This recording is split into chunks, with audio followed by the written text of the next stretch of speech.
Bonsoir à toutes et à tous, j'espère que vous allez bien. Ravi de vous retrouver pour un live en direct du Normandie Victory Museum, ici en Normandie, au cours d'une semaine que vous savez évidemment très spéciale, puisque vous le savez, ce dimanche, ce sera l'anniversaire du débarquement de Normandie, du 82e anniversaire du débarquement de Normandie. Et on s'était dit que ce serait chouette à cette occasion de faire un live sur le sujet, de parler de la bataille de Normandie avec vous en direct d'un musée spécialisé sur le sujet, et on va y revenir.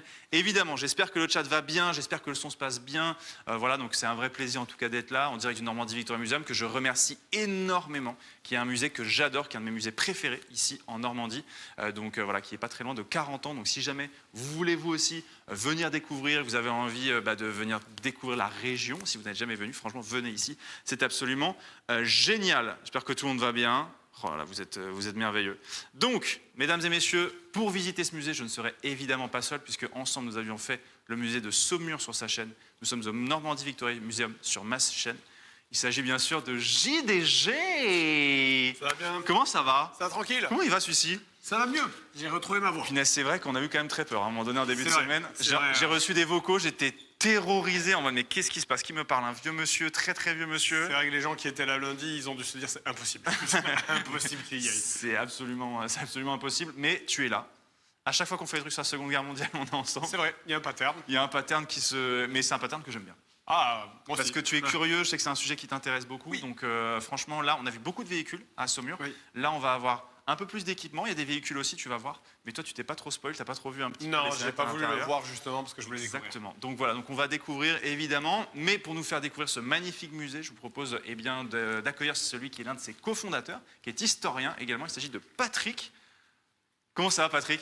Bah écoute, je sors d'une journée de travail, donc Oui, ça va, salut Oui, les gars. Parce que Patrick est professeur d'histoire. Oui. Tu es un Je sors historien. même de conseil de classe. Ah en oui, fait, oh là là, petite exactement. histoire. Donc voilà, on est en mode. Est-ce que Patrick arrive? Écoutez, il arrive dans 10 minutes, il était en conseil de classe. J'étais en mode, écoutez, c'est super. Merci beaucoup, Patrick, de nous Avec accueillir. plaisir. Merci à vous de venir également visiter le Normandie Victory Museum. Hein. Donc, oui, comme tu l'as dit, on est aux portes de 40 ans, on est au pied des plages du débarquement. Pour ceux qui ne maîtriseraient pas, on est entre Omaha et Utah. Tout à fait. Voilà, venez nous voir, n'hésitez pas. Hein. Il y a 2000 m² de musée. J'ai le droit de faire ma promo ou pas? Mais on est C'est même là parti. pour ça. On est même là pour ça. Donc 2000 m² de musée, c'est un musée entièrement privé. On a la possibilité de vous présenter 150 mannequins.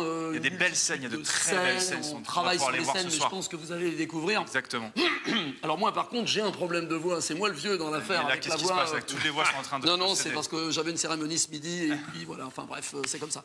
Il y a beaucoup de cérémonies en ce moment en c'est Normandie. le moment. Il y a Là, c'est énormément dingue. de choses en même Franchement, temps. c'est la première fois que moi je viens en Normandie pendant les commémorations. C'est vraiment une folie. Le nombre de gens qu'il y a, le matériel qu'on voit, les véhicules, bref, venez si jamais vous n'êtes jamais venu. C'est absolument dingue. On va faire une visite avec toi Ouais, sur les 2 avec prochaines plaisir. heures qui arrivent. Tu connais très bien ce musée, la plupart des Oui. Tu es collectionneur depuis plus de 40 ans. Oh là, oui, ça va faire peur à beaucoup d'auditeurs, ça. J'en ai 55 et j'ai commencé à collectionner quand j'avais une quinzaine d'années. Ah, et tu restes Histoire, plus le- jeune que Fred et ça, c'est C'est pas dingue. mal. Hallucinant. Qui l'eût cru? Qui le cru? Que ce soit même possible. Ah non, l'histoire, elle est assez simple. Je vis toujours d'ailleurs à proximité d'un champ de bataille. Et les anciens, quand j'avais une quinzaine d'années, me disaient ouais, il s'est passé plein de choses. Donc j'ai commencé à faire du porte-à-porte pour collecter les histoires des gens. Donc les gens me disaient oui, on a des souvenirs, parce qu'à cette époque-là, il y avait encore pas mal de témoins. T'as qu'à rentrer, donc on échangeait autour de ça. Et puis en général, ça se finissait autour d'un café ou d'un verre de cidre, parce qu'on est en Normandie. Et ça se terminait souvent par attends, j'ai peut-être gardé un casque. Ah tiens, je crois que j'ai une caisse de munitions. Donc j'ai commencé à collecter les deux. D'un côté, les témoignages, c'est ce qui a fait qu'ensuite je suis devenu prof d'histoire, puis je me suis vraiment intéressé à ce qui s'était passé. Et en même temps, les objets. Puis un beau jour, ça a abouti. Donc 2017, avec deux partenaires, que sont Christophe Bossir et Nicolas Bellé, on a lancé l'aventure du Normandie Victory Museum. Qui est ouvert et qu'on va visiter donc ce soir avec Patrick. On se connaît depuis quelques temps maintenant, puisque Patrick nous avait aidé notamment sur la vidéo de Graigne. Tu nous avais donné absolument. un bon coup de main, une vidéo qui est disponible sur la chaîne YouTube où on avait enquêté sur ce massacre ou pas d'ailleurs de soldats américains. Donc n'hésitez pas à aller découvrir cette histoire. L'idée donc, c'est que vous puissiez aussi, avec les scènes qui sont disponibles dans le musée, avec le matériel que l'on va pouvoir découvrir ensemble, en savoir plus sur le débarquement. et que vous ayez toutes les armes en main pour comprendre ce qui se passera lorsqu'il y aura les commémorations le 6 juin prochain. J'espère que dans le chat vous êtes chaud. Patrick Legault, alors tu vois j'ai le chat en Oui, direct. donc ça Donc des défile. fois si je regarde mon téléphone, Oui, c'est pas que je t'hésites t'écoute, pas. c'est Oui, parce que vraiment il y a des gens. aucun problème. N'hésitez pas à poser des questions aussi dans le chat si jamais vous voulez des précisions ou quoi que ce soit. Patrick est là avec pour plaisir, ça. hein, Fred, je te fais confiance pour les questions. Oui, t'inquiète. Évidemment. On est parti, donc on est dans cette première scène ici. Avant d'aller sur le débarquement, est-ce que tu peux nous refaire un topo, en gros, en Normandie, en France qu'est-ce qui se passe? On est en train de Et faire j'ai un petit verre d'eau. le verre d'eau qui arrive. Évidemment. Merci, jeune homme. Donc Alors, voilà, 1944, on le sait, le 6 juin, il va y avoir le débarquement. Qu'est-ce qui... ils sont bien. Ils sont super. Ah, ils sont super, attendez. Je les adore. Ah, Warp c'est à la beaucoup. prod, on les adore. Qu'est-ce qui se passe? C'est quoi le contexte de la France avant Alors oui, 1944? là on est sur un espace qui nous, au musée, nous est cher, c'est l'espace Jean Turcot. On l'a inauguré il y a peu de temps et il est consacré, dédié, on va dire, à Jean Turcot, qui au départ est un combattant de 1940. Je te rassure, je réponds à ta question juste après.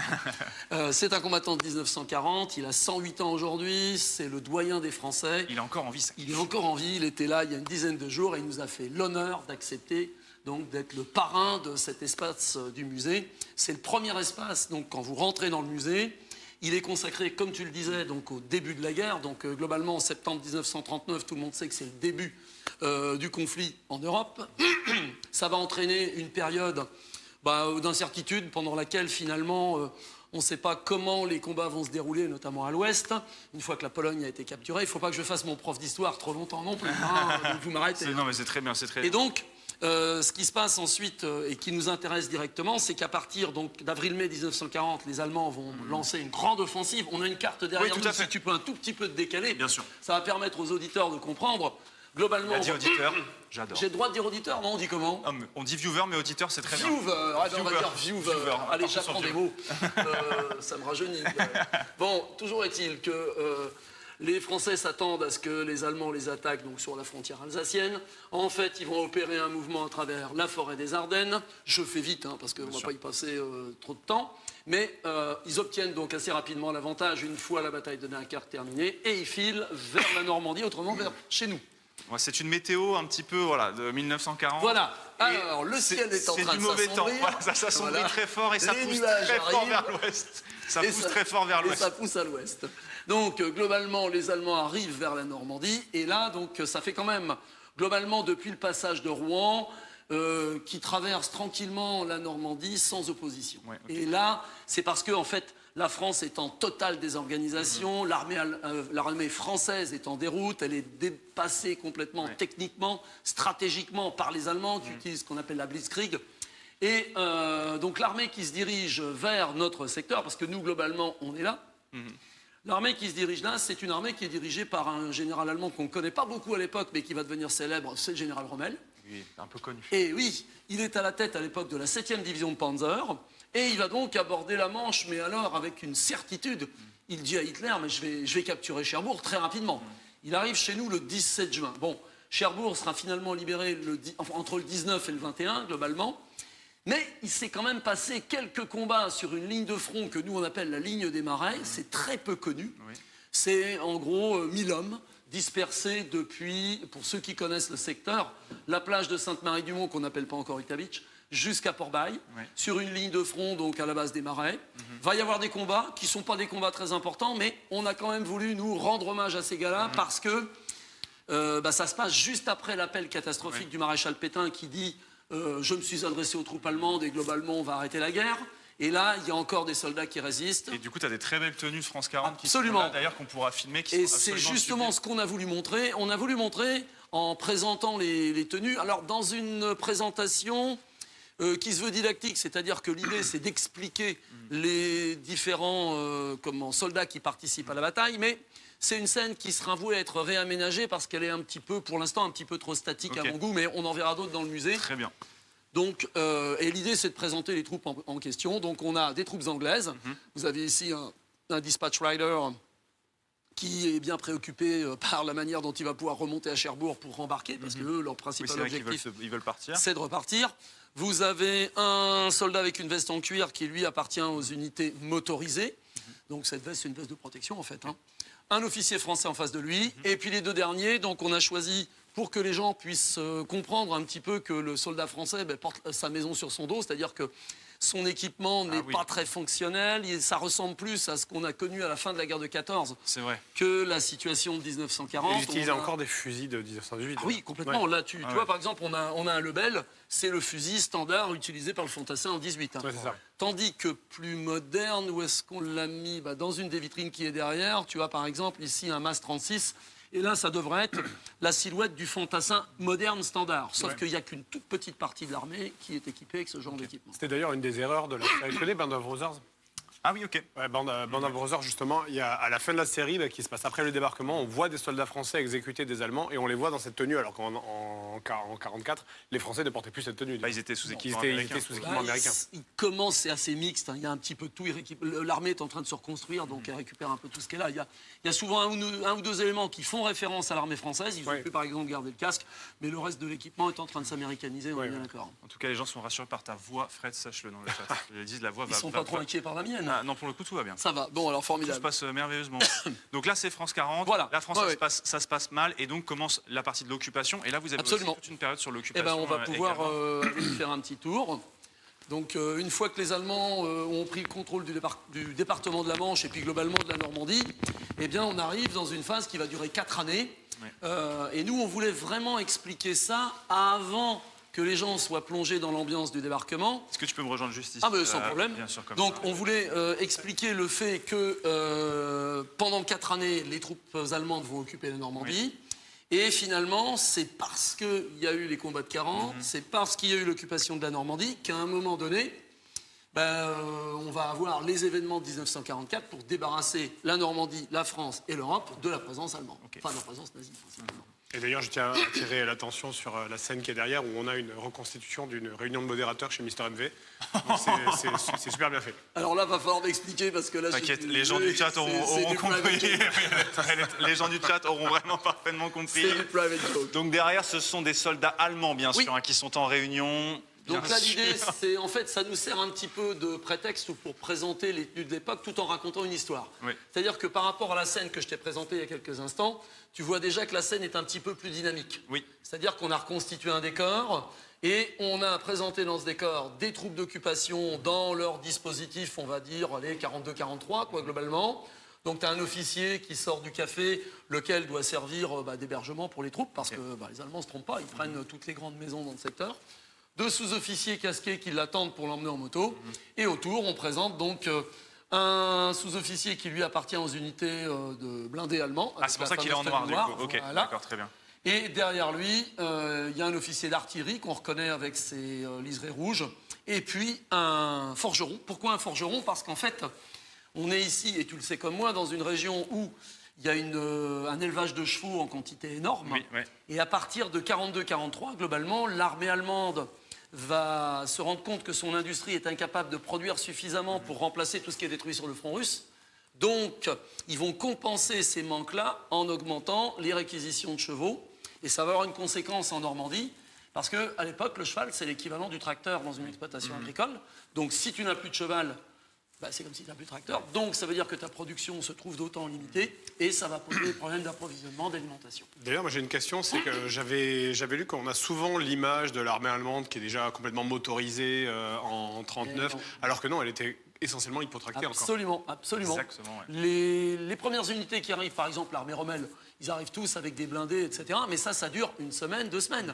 À ce moment-là, on les retire de la zone de front qui n'est plus le front et arrivent les troupes d'occupation à cheval. Et on va voir dans le reste du musée des équipages hippomobiles. Donc on va pouvoir reprendre cette comparaison-là. Alors, en fait, sauf que les Allemands étaient très forts en propagande, donc on a tous l'image, Bien sûr. donc toutes les images en fait, qu'on voit. Il faut toujours se dire que les archives qu'on voit Bien sûr. et qui sont reprises, c'est des images de propagande. Et donc du coup, on a cette impression, nous encore aujourd'hui, ils avaient que des chars, Oui, etc. c'est ça, que Eh les ben chars Mais de l'armée camion, française là, avait même très plus peu de motorisés, chars oui. que Oui. l'armée allemande. Juste, l'utilisation était différente et stratégiquement, c'était Voilà. encore autre chose. Mais oui, c'est hyper intéressant. Et comment ça se passait, l'occupation en Normandie? Est-ce que, tu vois, est-ce qu'elle a été dure? On a peut-être un peu de mal à se rendre compte. Moi, je dirais que je vais réutiliser l'expression que la plupart des témoins pouvaient mentionner quand on les interrogeait là-dessus. Ils te disaient souvent que les Allemands étaient corrects. C'est-à-dire que globalement, les troupes d'occupation sont des soldats qui sont plus ou moins éprouvés par le front où ils étaient avant et qui viennent ici un peu en repos. Et la Normandie, c'est quand même une terre qui est un peu vécue comme un pays de cocagne. on n'est pas malheureux en Normandie, donc si on y est pour 15 jours, 3 mois, ben on cohabite avec les Français. Les Normands ne fraternisent pas plus que ça avec les Allemands. Sont des gens modérés, donc en fait les deux populations vont vivre côte à côte. Bon, il y a quand même une pression allemande qui est importante parce qu'il y a on n'en a pas parlé, mais il y a toute une administration allemande qui s'est mise en place. Dans un département comme la Manche, tu as une feldkommandantur à Saint-Lô avec un feldcommandant qui décide de tout ce qui se passe dans le département. Si le préfet veut prendre une mesure, il est tenu de solliciter d'abord le feldcommandant. Tu vois, donc il y a une pression quand même de la part des Allemands pendant 4 années. Mais il y a une cohabitation à quelques exceptions près. Si je prenais les pourcentages, je dirais qu'il y a plus de 95% des Normands qui subissent l'occupation sans s'impliquer. Et puis tu vas avoir 5% qui vont aller plus loin. Globalement, tu as 3% qui vont soutenir les Allemands, qui vont s'engager dans une politique de collaboration, et à peu près 2% de résistants. Ce qui est à peu près les ratios qu'on retrouve dans le reste de la France. Absolument. En réalité. 1% de la population qui était résistante. Voilà. Environ, c'est les chiffres qui sortent après la guerre. Il y a des gens dans le chat qui disent que tu étais leur ancien prof d'histoire, en tout cas. Tu as des anciens élèves à toi qui sont dans le chat. Et tu as Paige qui répondait au mot correct que disaient les... Et les gens disent... Et il y a Paige dans le chat qui dit qui disait c'est exactement ce que disait ma grand-mère. C'est le mot qu'utilisait ma grand-mère. Donc, en fait, oui, moi j'ai pioché dans beaucoup de témoignages, plus des travaux d'historiens, évidemment. Mais si tu veux, quand on construit une scène comme ça, on essaye que la scène soit à la fois vivante, mais qu'elle fasse passer un message aussi. Bien sûr. Et on a fait aussi un choix, ce sont ces fameuses rambardes là, qui font que tu peux t'y appuyer et avoir l'impression que finalement tu assistes à la scène comme si c'était un peu ton quotidien. Et tu as le temps d'apprécier les choses comme tu l'entends. Ok, mais écoute, non, en vrai c'est hyper intéressant. Donc on comprend un petit peu le contexte de l'occupation. Après, ce qui est chouette, c'est que vous avez aussi mis une belle partie, je trouve, sur les civils dans la guerre. Et ça, je trouve que c'est pas tout le temps dans les musées. Alors oui, parce que c'était un peu un pari au début. Moi, c'était mon idée de dire la guerre est une affaire de militaires, mais pour autant, les civils sont au plein milieu. Complètement. Et on vient d'en parler, pendant 4 années, les civils subissent la présence allemande, l'occupation allemande, voire même parfois, si tu prends l'exemple de Cherbourg, les bombardements, des choses comme ça. Ça veut dire que la guerre, ça fait encore partie du quotidien.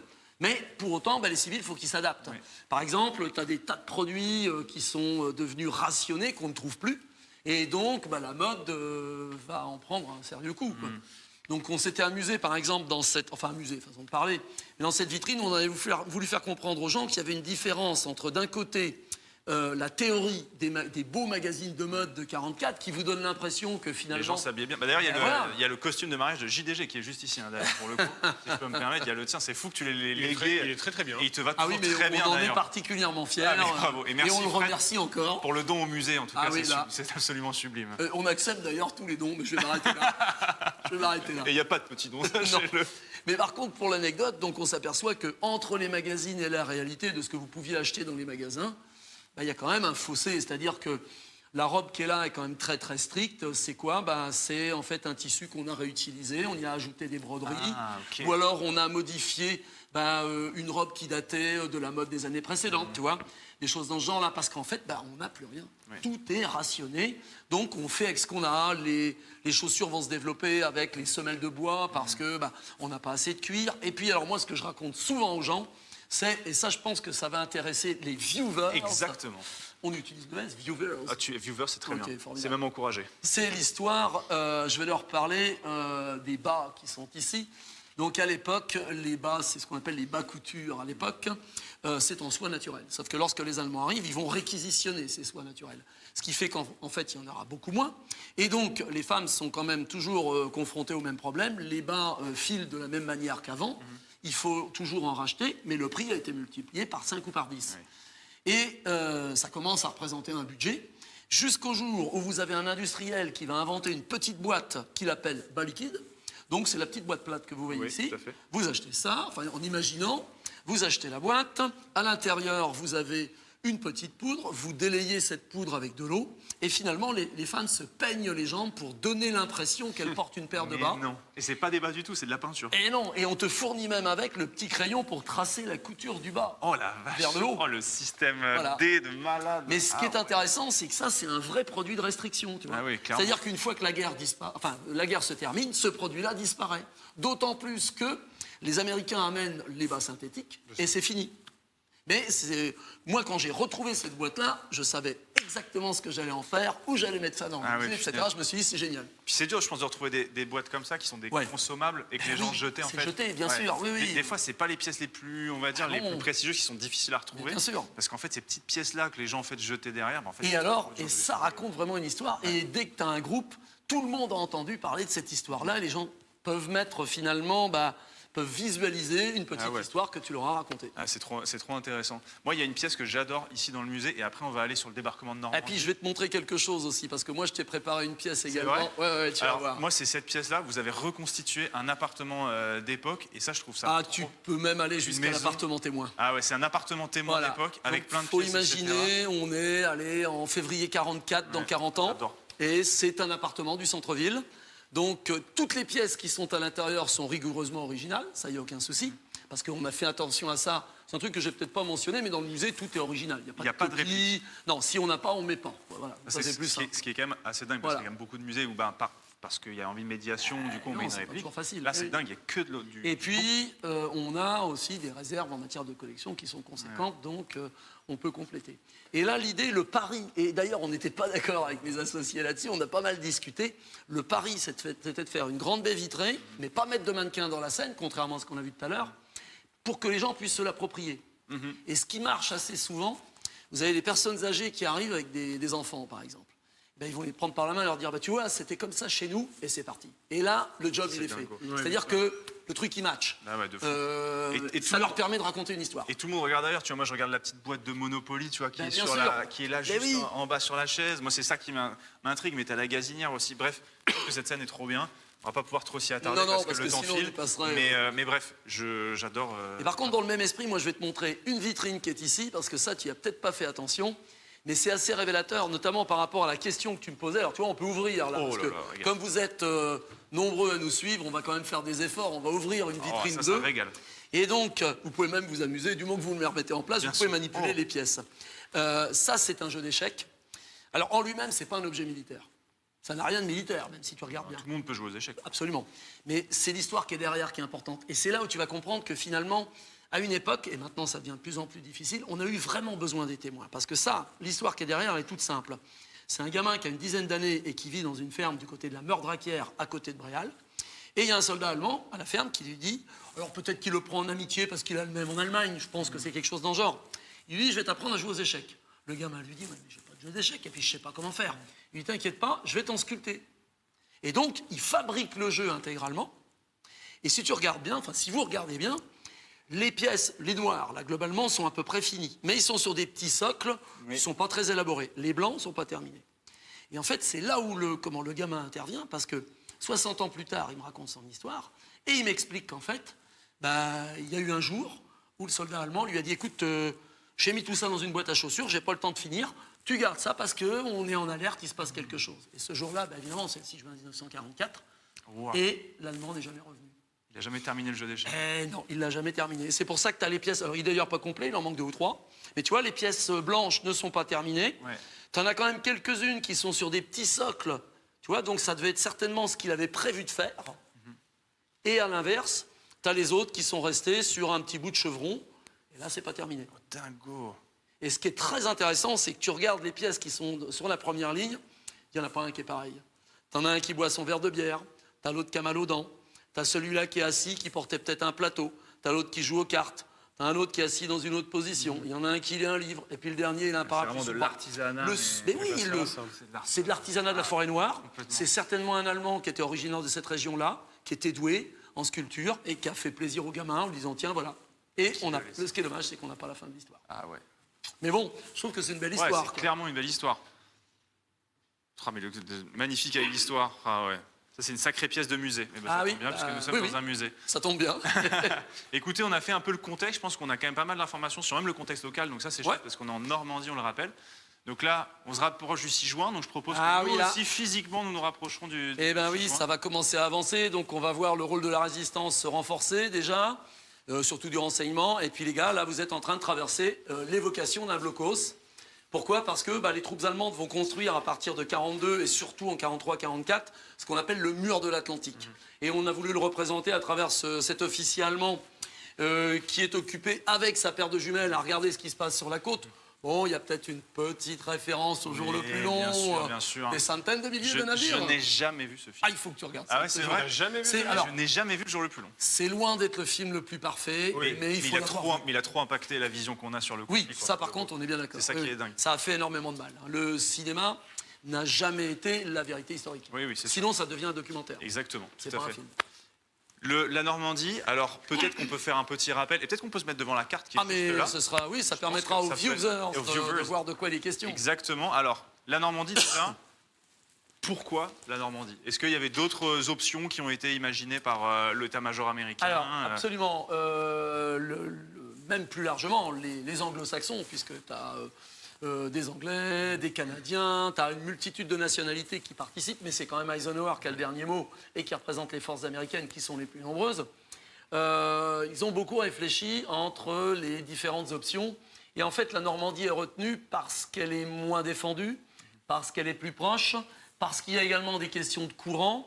Et parce que finalement, si tu imagines l'Angleterre au niveau du drapeau là-haut, bah, tu es presque en face, quoi, globalement. Et passer par la région de Boulogne, c'est pas une appréciation de Il n'y a géographe. pas une ça. pression de Churchill aussi pour libérer Paris? Alors Alors- que les Américains voulaient foncer sur l'Allemagne? Si, mais ça arrive après. Ouais. C'est-à-dire que c'est dans les objectifs immédiats, mais en fait, ils vont être obligés de les recomposer très rapidement parce qu'ils vont être confrontés au bocage, on va en parler tout à l'heure, et ça va pas se passer du tout comme ils avaient prévu, quoi. Donc, en fait, les opérations de débarquement, on va choisir un large secteur qu'on va vraiment sonder, tester, explorer, en envoyant, par exemple, des gens qui vont aller mesurer la granulométrie du sable, en envoyant des gens qui vont tester les courants, etc. Parce qu'on pense à plein de choses. C'est quelque chose qui se prépare dans le plus grand secret, qui va mobiliser pas loin de 3 millions d'hommes. Et tu as aujourd'hui des analystes militaires qui disent que s'il fallait refaire une opération comme ça, on n'y arriverait pas. Ah oui, Ce à ce serait point-là, plus possible. on est vraiment... Techniquement, c'est faisable, mais compte tenu justement de la technique, tu te ferais repérer trop rapidement, parce qu'une pareille concentration dans le sud de l'Angleterre... C'est vrai que c'est et puis fou les que tu mouvements de te- troupes... Parce qu'en fait, on dit qu'à ce moment-là, l'été, fin du printemps 44, l'Angleterre est pleine comme un Mais œuf. oui, C'est-à-dire mais qu'en oui, gros, il y a oui. même des tensions entre Anglais et Américains, parce qu'en gros, il y a trop d'Américains partout dans le Oui. secteur. Et leur comportement n'est pas toujours... Oui, voilà, c'est ça, on a un peu exactement. Mais de toute façon, les Allemands savaient qu'il y allait avoir un débarquement. C'est juste qu'ils ne savaient pas où exactement. Mais les bateaux de débarquement avaient déjà été repérés par les... Alors, ils en avaient repéré, et puis alors les Anglo-Américains s'étaient arrangés à les placer à certains endroits pour que les Allemands les repèrent et se disent, voilà, ils vont débarquer en face de Boulogne, quoi, globalement. Alors, parce que si tu regardes un peu la distance que tu as Oui, entre les c'était- côtes c'était- anglaises c'était le plus évident. et le nord de la France, c'était le plus proche, c'était le plus évident. Et c'est donc là qu'Hitler a fait le plus fortifier la côte. Tandis qu'ici, paradoxalement, la côte est moins bien défendue. Et d'ailleurs, lorsque Rommel, on le retrouve, mais il est devenu maréchal, et puis il commande le groupe d'armée B, lorsqu'il arrive sur les côtes, notamment de la Manche, à proximité de Sainte-Marie-du-Mont, et qui sillonne tout le secteur, il repart un peu furieux parce que il a l'impression que le mur de l'Atlantique n'est pas suffisant, c'est pas bien défendu, il n'y a pas assez d'obstacles, et il va inventer lui-même des obstacles. Il n'y a pas de toit aussi. C'est ce qu'il disait, non, Rommel? C'est que pour lui, c'était un mur sans toit, en fait. Oui, absolument, oui, oui. Et puis il allait même plus loin, il disait qu'il faut absolument qu'on cloue l'ennemi sur la plage. Et on va en reparler, parce qu'il disait il faut absolument qu'on cloue l'ennemi sur la plage, parce que sinon c'est le bocage qui s'en chargera. Ouais. Mais ça, c'est la partie de la citation qu'on a oubliée. Mais dans son esprit, il faut fixer les alliés lorsqu'ils vont débarquer sur la ligne de plage. Donc il va inventer des obstacles comme celui que tu as là, qui est drôlement intéressant. Donc ça, c'est ce qu'on appelle un hérisson tchèque, c'est-à-dire une énorme pièce métallique, c'est un croisillon, quoi, globalement. Celui-là vient de la région de Mât. Ce qui est intéressant également, c'est qu'il a pris un méchant impact pendant les combats, qui permet d'attester quand même que cette pièce-là a vécu la bataille. Ah, il était là sur le, Il jour du était débarquement. sur Omaha le 6 juin 1944. C'est quoi l'intérêt de ces croisillons? Alors, le croisillon, tu vas le positionner à différents endroits pour gêner le véhicule qui va débarquer, Ok. l'obliger à contourner, et bien évidemment, là où tu vas l'obliger à contourner, ça peut être dans l'axe de tir d'un canon, ou il peut y avoir des mines au sol, ou des choses comme ça. Et accessoirement, c'est suffisamment pointu et contondant, si la marée est haute, ton navire, qui ne va pas le voir, peut se déchirer dessus, et s'éventrer. Punaise. Et en fait, ces obstacles-là, on va les retrouver dans le bocage. Mais ça, je vous dis rien pour l'instant. Oh là là là là. Non, mais en tout cas, c'était très intéressant. En tout cas, si vous avez des questions dans le chat, n'hésitez pas. Sache que les gens se régalent. En tout cas, de toutes les s'ils ont des anecdotes. questions, J'espère on que y c'est le va. cas. En tout cas, n'hésitez évidemment pas. Il y a beaucoup d'anciens élèves à toi qui sont dans le C'est chat, dingue, ça. sache-le. Donc voilà, je travaille au musée. On voit dans beaucoup de films qu'un des grands succès du débarquement, ça a été la non-réaction des troupes blindées allemandes, justement, qui étaient stationnées sur Paris et qui n'ont pas voulu monter. C'est pas qu'ils n'ont pas voulu monter, c'est Hitler qui leur a Enfin, interdisé. qui Hitler leur a interdit de monter, ouais, effectivement. Ah. Mais si jamais dans une réalité alternative où les troupes blindées de Paris remontent sur la Normandie, qu'est-ce qui se passe? Est-ce que le débarquement y réussit d'après vous? Alors, tu vas pas apprécier ma réponse parce que nous, en histoire, on se méfie beaucoup de l'anticipation et du cycle. Mais je vais quand même essayer d'y répondre. hein. Mais J'adore ça. globalement, on ne peut pas imaginer du tout ce qui serait passé, puisque par définition, ça ne s'est pas déroulé. Et puis, il y avait vraiment un débat interne très fort entre, d'un côté, von Rundstedt qui disait il faut une gigantesque bataille à l'intérieur des terres où on va les clouer au sol, tandis que Rommel disait il faut les clouer au sol sur la côte. Donc, Hitler a tranché et il est plutôt favorable aux plus conservateurs et il dit non, on laisse les divisions blindées à l'intérieur. Et au départ, il ne croit pas au débarquement de Normandie, il dit c'est une diversion. Et ce temps perdu, ça va être un petit peu la parenthèse pour les troupes alliées qui vont pouvoir progresser. Alors après, te dire si on les avait utilisés, qu'est-ce qui serait passé? C'est délicat, mais je pense que ça aurait pu avoir quand même une incidence forte pour une raison simple, c'est que les Américains ou les Anglais n'avaient pas encore débarqué un potentiel suffisant. C'est-à-dire que leurs divisions blindées étaient en cours d'acheminement, mais elles n'étaient pas encore opérationnelles. Il fallait une journée ou deux. Tandis que les unités allemandes qui pouvaient être dans le nord, dans la région parisienne ou même dans le sud de la France, pouvaient jouer un rôle important. Et là, je vais quand même te donner un exemple, parce qu'entre deux, j'ai eu le temps de réfléchir. Je vais te donner un exemple qui va dans ton sens. Donc, débarquement le 6 juin 1944. Immédiatement, mise en alerte de la 17e division SS, qui, elle, est globalement sur la Loire. C'est la Goetz von Berlichingen. Elle va donc remonter en urgence vers la Normandie. Les premiers éléments avancés arrivent, et toi, ça va te parler. Ils arrivent donc le 10 juin et ils sont aux portes de 40 ans. Et ils vont participer à la première contre-attaque que les Fallschirmjäger, enfin les parachutistes allemands, vont lancer pour reprendre 40 ans. Ils vont les appuyer et c'est bien parce que les parachutistes américains qui étaient en face et qui reculaient ont pu avoir le soutien des blindés de la Second Armored Division, parce que sinon, l'avantage était en train de tourner en faveur des Allemands. Donc ça, c'est un exemple isolé, si tu veux, sur un point du front, avec des petites unités. Si on l'avait eu à l'échelle de division, ça aurait pu modifier la bataille. Mais je sais que vous aimez l'anticipation, mais bien malin celui qui peut dire. Quoi. Mais on peut quand même prendre en compte les effectifs et puis ce qui s'est passé pour avoir un ordre d'idée. Et je propose qu'on aille vers la suite, parce que là, on commence vraiment à sentir, on a presque commencé déjà à parler du débarquement. Il y a des gens dans le chat qui m'ont demandé si tu avais vu la série Band of Brothers. Évidemment. Qu'est-ce que tu en as pensé? C'est très bien fait, c'est très bien fait. Il y a un énorme travail de documentation. Alors bon, ça reste un film, donc il y a toujours des petites choses qui sont... Oui, bien sûr. Mais pour autant, la trame du film est intéressante. La manière dont c'est filmé est plutôt innovante. C'est dans la suite de Sauver le soldat Ryan. Et puis, ça va créer une nouvelle façon de faire du cinéma de guerre, principalement en caméra à l'épaule. Enfin, je vous apprends pas votre métier. Les séries sur les pilotes, tu l'as vu? Je l'ai vu intégralement, j'ai adoré. Donc là, c'était avec nos collègues, tiens, je vais faire un coup de pub, c'était avec nos collègues du D-Day Experience, l'autre musée de la Seconde Guerre mondiale consacré aux parachutistes américains qui est à l'entrée de 40 ans. Et ouais, non, c'était vraiment sympa. D'autant plus que... Alors attention, moi, je suis pas un expert en aviation américaine, mais je trouve qu'il y avait une dimension humaine qui était bien. Il y a eu des longueurs quand même. Il y a eu quelques épisodes un peu longs, on sent qu'ils se sont fait plaisir, mais il y avait vraiment des trucs bien. Il y a un film qui est très sympa aussi, qui est sur Netflix, qui est d'une guerre dont personne ne parle, c'est l'invasion du Danemark.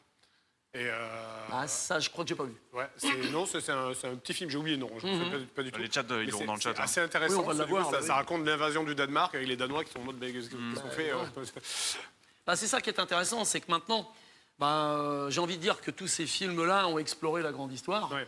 Donc maintenant, on commence à aller sur des niches, sur des aspects un peu plus isolés, des choses qu'on n'aurait pas traitées, des pays qu'on aurait un peu oubliés. Et donc, On ne se rend pas compte de l'impact de ces films et de ces séries, genre Band of Brothers, sur notre vision du conflit et surtout sur les gens aujourd'hui. Enfin, les gens qui font de la reconstitution, ils font tous de la 101e aéroportée. Parce que, En général, maintenant, que ce soit sur les séries ou les films, ils font les trucs plutôt bien, je trouve. ouais, en Maintenant, il y a vraiment un vrai travail de ça commence à bosser quand même, quoi. Ah, mais il y a de plus en plus de conseillers historiques. Même nous, on est sollicités pour donner notre avis. On est plus sur les films type La bataille des Ardennes où t'as... Ou Le jour le plus long. Où t'as 75 Faut 000 pas se tanks. mentir, Oui, c'est ça. Et avancez tout droit et ça fera l'affaire. Voilà, Ça suffira pour parler d'histoire. Ok, bon, très bien, faisons comme ça. Donc non, là on est un peu sur, on est sur le débarquement de Normandie en tant que tel. Il y avait une question dans le chat très intéressante. Allons-y. À quel point est-ce que la résistance française a aidé, renseigné avant le débarquement de Normandie? Ah bah écoute, la réponse elle est dans ta question. En fait, la résistance joue un rôle majeur dans le sens où elle va surtout renseigner les Alliés et leur fournir un maximum d'informations avec un degré de précision des fois qui est gigantesque. Parce qu'en fait, les résistants, ils sont là, ils sont ici, ils côtoient les Allemands, on en a parlé tout à l'heure. Ils cohabitent, ils vivent à côté. Mais quand tu vis à côté, tu as l'occasion d'observer. Est-ce que tu as affaire à plusieurs officiers? Tiens, quel est le fanion sur la voiture qui circule? Tu n'es pas forcément doué en dessin, mais tu le reproduis. Oui. La petite note, elle circule, elle remonte, et elle arrive jusqu'en Angleterre. Et eux, ils identifient, ils savent que telle unité est là, dans telles conditions, qu'elle est arrivée tel jour, que dans le blocos qu'ils sont en train de construire, parce que les gars du bâtiment, ils voient bien ce qu'ils font, il est prévu de mettre tel type d'équipement. Donc la résistance va avoir deux rôles. Un premier rôle de renseignement et un deuxième rôle de propagande. C'est-à-dire expliquer aux populations, attendez, c'est pas la vérité ce que vous ont raconté les nazis, c'est pas la vérité ce que vous lisez dans les journaux de Vichy. Voilà ce qui est en train de se passer. Alors bon, c'est propagande contre propagande, mais les Alliés vont quand même parvenir à parler aux Français au travers de ça, et ça va jouer un rôle non négligeable. Et puis après, pendant le 6 juin, tu as aussi toutes les opérations de sabotage à différents endroits qui sont programmées et qui participent justement au ralentissement de la réaction allemande. Est-ce que je peux poser une question qui fâche? Allez, vas-y. J'avais lu des articles qui disaient que la résistance française était quand même largement surestimée et par rapport à d'autres pays d'Europe où elle était beaucoup plus forte, par exemple dans les Balkans où il y avait vraiment une résistance beaucoup plus énervée, alors qu'en France c'était assez timide finalement. C'est possible en termes d'effectifs. Alors là, si on faisait des comparaisons à l'échelle européenne, c'est tout à fait possible. Je pense même que tu as complètement raison. À l'échelle française, par contre, on l'a un peu dit tout à l'heure. On a bien aimé la surestimer justement parce que ça rentrait un peu dans le roman national. Parce que c'est très politique. Ça fait partie du roman national, on est d'accord. Mais je vais donner un exemple local et je vais aller au national. Dans un département comme la Manche, par exemple, on a 430 000 habitants en 1944. On a, en février 1944, en tout et pour tout, 2000 résistants répertoriés. Allez. Qui sont des vrais résistants enregistrés avec un dossier consultable, des faits d'armes, etc. Après, tu vas avoir tout un tas de gens qui vont dire « Ah, mais quand les Allemands sont venus et puis qu'ils ont voulu me réquisitionner les pommes de terre, j'en ai caché 3. Moi, monsieur, j'ai fait de la résistance. » Alors évidemment, tout ça, non, ça n'a aucun intérêt. Et le malheur, c'est qu'on aurait bien tendance à faire des généralisations avec tout ça. Et là où tu as raison, c'est que l'effectif global de la résistance, donc là je vais me placer au niveau national, il est dans les 2 à 3% de la population selon les régions. Tu vas avoir des régions où ça va être plus virulent. La Normandie, alors on pourrait dire, oui, mais ils n'ont pas beaucoup résisté en Normandie. Sauf qu'il faut penser à un paramètre. On a tout le trait de côte et on a une présence allemande très importante. Donc, c'est difficile de structurer et d'organiser un réseau de résistance avec une telle occupation. Parce que tu vas faire sauter une voie de chemin de fer. Bon, très bien, mais très vite, les Allemands vont mener une enquête avec une investigation puissance 10 parce qu'ils sont présents partout. Et ça va avoir une incidence. Il y a un autre aspect qui est le fait qu'il n'y a pas de grandes villes, par exemple dans un département comme la Manche. Donc tu peux moins facilement organiser un réseau, notamment mis à part Cherbourg, par exemple. Mais dans le bocage, c'est plus difficile. Tu ne peux pas te déplacer facilement. Tu peux te faire attraper plus facilement, par contre. Donc, et puis, tu as aussi, je pense, cette modération légendaire des Normands qui fait que beaucoup d'entre eux ne vont pas s'engager. Mais les 2 à 3% qui s'engagent, effectivement, c'est tout à leur honneur. Et eux, ils vont contribuer à écrire l'histoire de la résistance. Et résistance, donc tu as dit qu'il va renseigner pour le débarquement. Le débarquement, donc, qui a lieu le 6 juin 1944, donc, avec donc, les différents secteurs à la fois britanniques, mais aussi donc, la plage d'Utah et de Omaha. Donc, du coup, vous avez reconstitué aussi des scènes. Donc, on va dire qui sont juste après le débarquement. Voilà, nous, ce qu'on a voulu faire, c'est faire un focus sur le secteur américain pour une raison simple. 40 ans est situé entre les deux plages d'Omaha et d'Utah, on en parlait tout à l'heure. Donc on a consacré l'essentiel du musée donc aux troupes américaines et bien sûr aux troupes allemandes qui sont en face. Et là, pour évoquer le débarquement, on a fait 2 scènes.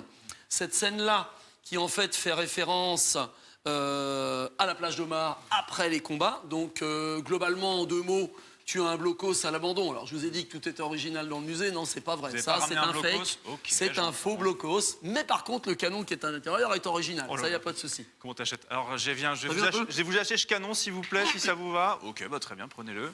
Bah, en fait, pour la petite histoire, il trônait sur une pelouse en décoration chez un Normandie. particulier avec des géraniums. Enfin, le tube. Et quand je suis passé, j'ai discuté beaucoup. Le monsieur a finalement décidé de me le céder.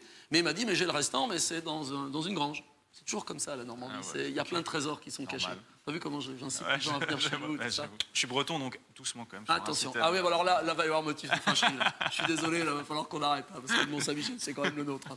Bon, non, et là, c'est le drame. Et là, Ça, et là- et tout c'est là bascule. que- c'est là qu'on Et parle tout plus bascule. du tout de la Seconde Guerre mondiale et qu'on repasse sur le... Bon, alors, on revient à nos affaires. Donc, plage d'Omaha, au soir du 6 juin, et on va faire un petit bilan, parce que ce bilan-là, on va en reparler. Globalement, si on fait les comptes des troupes américaines qui sont perdues le 6 juin, on est à peu près à 4000 pertes. Et ce chiffre-là, on va essayer de le mémoriser parce qu'on va en reparler tout à l'heure. Et si vous réfléchissez au nombre, on en parlait tout de suite, au nombre de films, au nombre de documentaires, au nombre de livres qui ont été écrits sur les 4000 pertes du 6 juin, eh ben on va en reparler tout à l'heure. Ok. Donc, cette scène-là concernant Omaha, avec les conditions d'évacuation des blessés, c'est-à-dire que les barges de débarquement qu'on servit le matin servent à rembarquer les blessés les plus graves vers les navires hôpitaux, voire même vers l'Angleterre. Là, vous avez une scène hyper intéressante donc, sur le débarquement. Moi, il y a une autre scène qui est Et bien, là, c'est la deuxième. et qui est vraiment très chouette. Et moi, Merci. il y a un objet qui m'intéresse, c'est la tenue, donc typiquement ici du Ouais. soldat du débarquement. Et moi, j'aimerais que tu nous parles d'un objet qui est peut-être pas facile à voir d'ici, mais c'est ce fameux gilet qui a été utilisé le jour. Ah oui, là, on a une particularité au Normandie. Ce gilet débarquement, Absolument. il a fait parfois peut-être plus de mal qu'il n'a aidé. Eh oui, exact, tu as tout à fait raison. Donc là, on est sur une deuxième scène et il faut imaginer qu'on est sur Utah Beach. Donc là, on est le 6 juin dans la matinée. La jonction s'est faite entre les parachutistes américains dont tu vois un représentant qui est assis sur les caisses, là, avec les troupes de la 4e d'infanterie. Et ils sont en train de voir dans quelles conditions ils vont pouvoir progresser vers l'intérieur, vers Sainte-Marie-du-Mont dans la journée. Pour faire simple, 197 pertes. Pour la plage d'Utah. Donc, des pertes quand même beaucoup moins considérables que sur Omaha, parce que les conditions de débarquement ne sont pas les mêmes, mais on avance. Donc, le gilet d'assaut, puisque c'est comme ça qu'on l'appelle, vous en avez ici en fait 3 modèles. On en a un sur le soldat de la MP qui est là, vous en avez un sur le fantassin devant vous, que vous pouvez d'ailleurs observer dans le sens où il est lourdement chargé. Très équipé, oui. Et vous en avez un sur le sous-officier Je pense qui est là. que c'est sur le sous-officier C'est qu'on une verra arme le allemande qu'il a dans les milieu, mains. Non, une arme américaine. Ah bon, ça C'est ce qu'on appelle une Grace Gun, Grace, c'est-à-dire ok. l'équivalent d'une pompe, Pompe à à graisse. graisse, c'est la pompe à graisse. C'est un pistolet mitrailleur très largement utilisé par les Américains parce qu'en fait, il est peu coûteux à la production. Ok. Ça ressemble un peu à la Sten, quoi, si tu veux. Ouais, je vois. Ok. Et donc, pour finir sur le gilet d'assaut, là, sur lequel tu me demandais des précisions, c'est l'ancêtre du gilet tactique, en fait, qu'ont maintenant toutes les armées. Oui. Et l'idée, c'est de faire quelque chose de fonctionnel avec des tas de poches partout, Oui. dans une toile que l'on imagine plutôt efficace et confortable pour les soldats. Sauf que quand ils vont débarquer avec ça, ils vont s'apercevoir que l'ensemble du gilet prend l'eau dans des conditions qu'on n'avait Faire. pas trop étudiées, et donc alourdit et gêne les mouvements du soldat.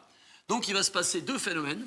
Une fois les gars sur la plage, plusieurs possibilités. Soit ils balancent littéralement le gilet d'assaut et ils gardent l'équipement, soit ils vont couper le bas du gilet d'assaut. Parce que tu vois, ça fait un petit peu comme si tu avais l'équivalent d'une jupe, quoi. Oui, oui. Et donc ils vont couper au niveau du ceinturon pour ne garder que la hauteur. D'accord. Et là, on se rapproche du gilet tactique. Ok, d'accord. Mais c'est quand même une innovation drôlement intéressante qui n'a pas été super efficace, mais qu'ils ont quand même porté, qui est symbolique du débarquement. Et en fait, je trouve que ça fait partie des équipements hyper intéressants parce que c'est des équipements qui ont été imaginés dans des bureaux. On n'a Absolument. pas trop pris le temps de tester avant. Là, ça a été fait rapidement. oui, Ouais, t'as c'est raison. ça. Et donc, du coup, une fois arrivés sur le champ de bataille, ils se sont dit, oula, c'est peut-être pas le plus efficace. Et aussi, ce que je trouve hyper intéressant, c'est c'est cette ceinture là qu'on voit, qui est cette bouée en fait, Oui, qui gonfle aussi, et qui est aussi un objet. Bah, là, c'est pareil. Hein, c'est ce qu'on appelle parfois même la Mae West. Enfin, c'est plutôt la bouée jaune qu'on les pilote, là, ou les paras. Mais globalement, oui, cet équipement-là, bah, il est obligatoire pour tous les soldats qui vont débarquer. Parce que, bah, d'une, tout le monde ne sait pas nager. Oui, elle s'était De deux, on ne sait pas exactement dans quelles conditions on va pouvoir débarquer. Donc, il faut avoir ce genre d'équipement. Et ils vont le porter. Donc, globalement, ils le portent la première journée du 6. Petit à petit, on voit les bouées balancer, évidemment. Mais ça sert et pour les soldats et pour le matériel. C'est-à-dire que, par exemple, dans le landing craft, tu vas gonfler plusieurs bouées et au milieu, tu vas fixer des caisses de munitions pour qu'elles flottent quand tu vas sortir. Oui, ok. Il y a toute une logistique qui s'organise pour permettre aux troupes d'être les plus efficaces possible. Exactement. J'ai une question sur les armes. Là, vous avez dit que donc ça c'est une Grace Gun, Grace Gun, ça c'est pistolet à glace. une M1, c'est ça? Oui, c'est un Garand, ça. C'est ça. Et celui au milieu, c'est un... Celui-là, c'est la petite carabine américaine Ouais, voilà. pliante qui est designée spécialement pour les para-américains. Et la question que j'avais, c'est comment est-ce que c'était défini les armes que les soldats embarquaient? Comment Alors- est-ce qu'on définissait? Ah, mais toi, tu vas prendre une Grace Gun, toi, tu vas prendre un M1, toi, tu vas... Le fantassin standard dispose du Garand. Tout Ok. fantassin standard de base de l'armée américaine dispose du Garand. Et c'est quoi? C'est l'officier qui avait une Grace Gun ou... Alors, l'officier peut avoir soit une Grace Gun, soit une Thompson. On en Ouais. verra un petit peu plus loin, en tant qu'officier. Ouais. Tout comme une partie des personnels embarqués, par exemple, dans les blindés. Et pour la carabine pliante, donc on a inventé ce modèle-là pour les parachutistes américains. Donc, c'est à la fois une arme légère, mais son calibre n'est pas suffisamment efficace. Et surtout, elle est fonctionnelle parce que tu peux replier la crosse. Donc, ça veut dire que tu vas pouvoir loger ça dans ce qu'on appelle un greaseball bag, c'est-à-dire une sacoche que tu auras sur le côté, et puis tu vas pouvoir descendre en parachute avec. Ouais. Sauf que on a beaucoup de témoignages de para-US qui arrivent, qui entament les combats avec cette petite arme-là, et qui assez rapidement s'arrangent à récupérer un garant. Ok. Parce que tu as un appui-feu qui est quand même beaucoup plus conséquent, tu as une capacité de tir qui est équivalente à celle des Allemands, et tu as surtout une arme qui n'est pas du tout la même, parce que là, tu es sur un semi-automatique, tandis que les Allemands sont encore sur une arme à verrou. Ça fait la différence. On en verra un petit La peu. puissance de feu est absolument dingue. Absolument. On va passer à la suite du débarquement. On Mais avance. les gens se posent une question. dans Allons-y. ça, parce que derrière toi, il y a ce tag. Bah, tu veux pas qu'on fasse un jeu concours? Ah, vas-y. Ah bah c'est oui, donc vous avez les gars, allez-y, vous avez une expression, c'est marqué Kilroy was here avec une petite tête de bonhomme qui dépasse par-dessus une palissade. Maintenant, essayez de nous trouver ce. Ah oui, c'est ça, qu'est-ce exactement. qu'ils disent. Non, je suis presque persuadé de l'avoir vu dans un film ou dans une Forcément, série. parce qu'on l'utilise un peu partout. Ça a été une grosse énigme de l'armée américaine. Il y a même eu une enquête officielle en 40. Hop là, il y a une enquête officielle. Ah oui. Je regarde si les gens l'ont. Si on a des pros. Je regarde. Vérification. Une enquête, les gens disent, les gens sont surpris de l'enquête. Ah non, il y a une enquête. Les gens veulent Parce qu'en fait, savoir. Donc, je vais aider. Donc, globalement, les Américains débarquent. Et très rapidement, par exemple, là, on est sur Utah, sur un blocos, il y a un type qui s'est amusé à peindre Kilroy was here. Bon, la bataille continue, ils vont libérer 40 ans, ils vont trouver un petit Kilroy qui est sur un mur. Un peu plus loin, il va y avoir une caisse de munitions qui traîne, il y a un petit Kilroy. La légende voudrait même que lorsqu'ils sont arrivés à Berchtesgaden, il y avait déjà un petit Kilroy de marqué sur le mur. Donc, ça a fini par intriguer l'armée américaine. Ils se sont dit, mais qu'est-ce que c'est que cette histoire de Kilroy? Il y a eu une enquête, alors c'est une enquête dans la presse. En fait, Oui, d'accord. Mais la presse américaine a dit, mais est-ce qu'on pourrait arriver à savoir? Un peu comme sont oui. en train de dire Exactement. tes viewers là. Et au bout d'un moment, il y a un type qui a fini par dire, écoutez, je crois que c'est moi. Mais non. Je crois que c'est moi. Alors, j'étais responsable des expéditions. Je crois que c'est sur le port de New York, ça pourrait se vérifier, ça. J'étais responsable des expéditions. Et quand je checkais un gros stock, par exemple, de caisses de munitions qui devaient partir, pour être sûr que ça soit bien prêt à partir, je mettais mon nom. Apparemment, c'était une façon de marquer leur passage. J'ai demandé à Claude. Et voilà. Et donc, en fait, c'est assez simple. À partir du moment, imagine, tu es dans le port de New York, tu mets ton nom en disant, bon voilà, ça peut partir à l'expédition. Ça arrive en Normandie, la caisse va se retrouver n'importe où, mais il y aura ton nom dessus. Bah oui. On va se dire, mais qu'est-ce que c'est que ce Bah oui. Kilroy? C'est un gars qui était là avant nous, puisqu'il a mis son nom. Et donc, la légende consiste à dire, Kilroy, c'est le premier gars qui arrive, avant tout le monde. Oui. Apparemment, Puisqu'il fournit les munitions. ça vient d'un dessin britannique appelé Mr. Chad. Ah, ça, je connais Ah, pas il a l'histoire. pas. Ça te dit rien, ça. J'ai demandé à Claude. Et Il a demandé à une intelligence artificielle Ah pour oui, essayer de oui, trouver bah, l'information. demandé à lui dire. je suis pas surpris. Et pas non, surpris. il hallucine complet. Ouais, non, faut qu'il se soigne. Hein. Je sais pas. Il est peut-être artificiel, mais il a pas assez d'intelligence. Hein. Ok, très bien. Donc du coup, on a trouvé un petit peu, il y a quelqu'un qui s'est un petit peu dévoué en disant c'est peut-être moi qui ai fait. Voilà, ouais, il y en a un qui dit, c'est moi. Très Puis bien. l'enquête s'achève en 45 avec cette histoire-là. Il y est, l'enquête de Kilroy. Maintenant, vous avez l'info. Et si vous voyez ce tag un jour, eh ben, sachez que vous savez d'où ça vient désormais. Il y a eu le débarquement, mais c'est vrai que souvent, et je trouve que c'est bien qu'on en parle ce soir, c'est-à-dire que la bataille de Normandie, certes, elle se joue le jour J, mais en fait, elle se joue aussi dans les jours qui vont suivre, dans les semaines qui vont suivre. Prolongé, oui. Parce que le mois de juin, il y a des combats, le mois de juillet aussi, et c'est bien parce que dans le Normandie Victory Museum, eh bien, vous parlez justement de ces combats, ce qu'on a appelé la bataille des haies. Voilà. Et je propose qu'on se dirige un petit peu, que tu nous expliques Ouais. un petit peu les enjeux de cette bataille des haies pendant qu'on Ah se écoute, place. oui, on va pouvoir en parler parce que on va revenir à ce que je te disais sur les 4000 pertes du 6 juin. Parce qu'en fait, globalement, on a fait énormément de choses autour de ça. On a communiqué beaucoup sur le débarquement et ses pertes. Mais en fait, pendant la guerre des haies, c'est-à-dire en gros pendant la période qui va de la mi-juin à la mi-juillet, mais c'est vraiment le plus restrictif, et bien finalement, c'est 4000 pertes par jour que tu vas avoir. C'est-à-dire que tous les jours, tu as l'équivalent d'un débarquement dans le bocage. Pourquoi? Parce qu'en fait, les troupes américaines vont donc progresser. Alors, il y a une carte que je vais pouvoir te montrer qui va te permettre de comprendre un petit peu les choses. Les troupes américaines vont donc progresser depuis la côte où elles étaient. Elles vont d'abord couper le Cotentin en deux. D'accord. Tu vois? Parce qu'en fait, elles veulent isoler toute la péninsule qui est ici et monter vers Cherbourg. Elles capturent Cherbourg, je vais aller vite, pour le 26 juin. D'accord. Donc ça veut dire que désormais, ils ont un port en eau profonde. Il va falloir le restaurer parce qu'il était saboté, mais ils vont pouvoir acheminer beaucoup de matériel. Et Kilroy va pouvoir... Bon. Mais pendant ce temps-là, si tu veux, ils ont coupé le front ici. Et pendant ce temps-là, il ne s'est pas passé grand-chose. Et sur une zone qui va d'à peu près, on va dire, allez, comment l'éventer, en passant par Saint-Lô, 40 ans et allant jusqu'à l'Est du Puy, tu as une ligne de défense qui va s'établir, mise en place par les Allemands. Et quand je parle de ligne de défense, c'est des blocos avec à l'intérieur des canons, des tranchées un peu partout, des pièces d'artillerie en arrière qui ont prédéfini les coordonnées de tir, qui connaissent le secteur, des chars que l'on a enfouis dans des fosses qui ont été créées de façon à les dissimuler. Il y a juste la tourelle qui dépasse. Mais si par exemple il y a une attaque américaine qui dépassait les premières lignes allemandes, le char peut faire marche arrière depuis sa fosse et devient le support pour une contre-attaque. Tu vois, il y a toute une ligne de défense qui s'est organisée. Il y a des renforts qui sont arrivés un petit peu partout. Et globalement, les Américains s'aperçoivent qu'en fait, on est en train de passer, et c'est le pire scénario qui pouvait leur arriver, on est en train de passer d'une guerre de mouvement qu'ils avaient prévue, eux, c'est-à-dire on rentre très vite en Normandie, on file sur Paris, ce qu'on racontait au début, et là, ils sont en train de s'enliser dans une guerre qui ressemble un petit peu à 1915-1918, c'est-à-dire une guerre de position, où les Allemands vont utiliser donc le bocage. Alors, le bocage, pour les gens qui ne sont pas normands, est-ce qu'il faut réexpliquer le bocage? Je pense qu'il faut réexpliquer un petit peu parce que je pense que c'est une topographie très particulière. Donc on avance un peu, carrément. c'est plus visible. Parce qu'en fait, ce qui est hyper intéressant avec le bocage, c'est que pour ceux qui ne sont jamais venus en Normandie, il faut imaginer des haies extrêmement hautes. Voilà. Et dont, en plus de ça, les soldats américains qui sont pour le coup, certains vont découvrir en plus l'épreuve du feu. Ah, complètement. Vont découvrir un terrain qui est quand même très particulier, qu'ils n'ont jamais rencontré. Il ne faut pas que vous alliez trop loin, parce que vient sinon vous allez vous rater l'effet, il faut que vous arrêtiez impérativement. Très Qui bien. vient bocage.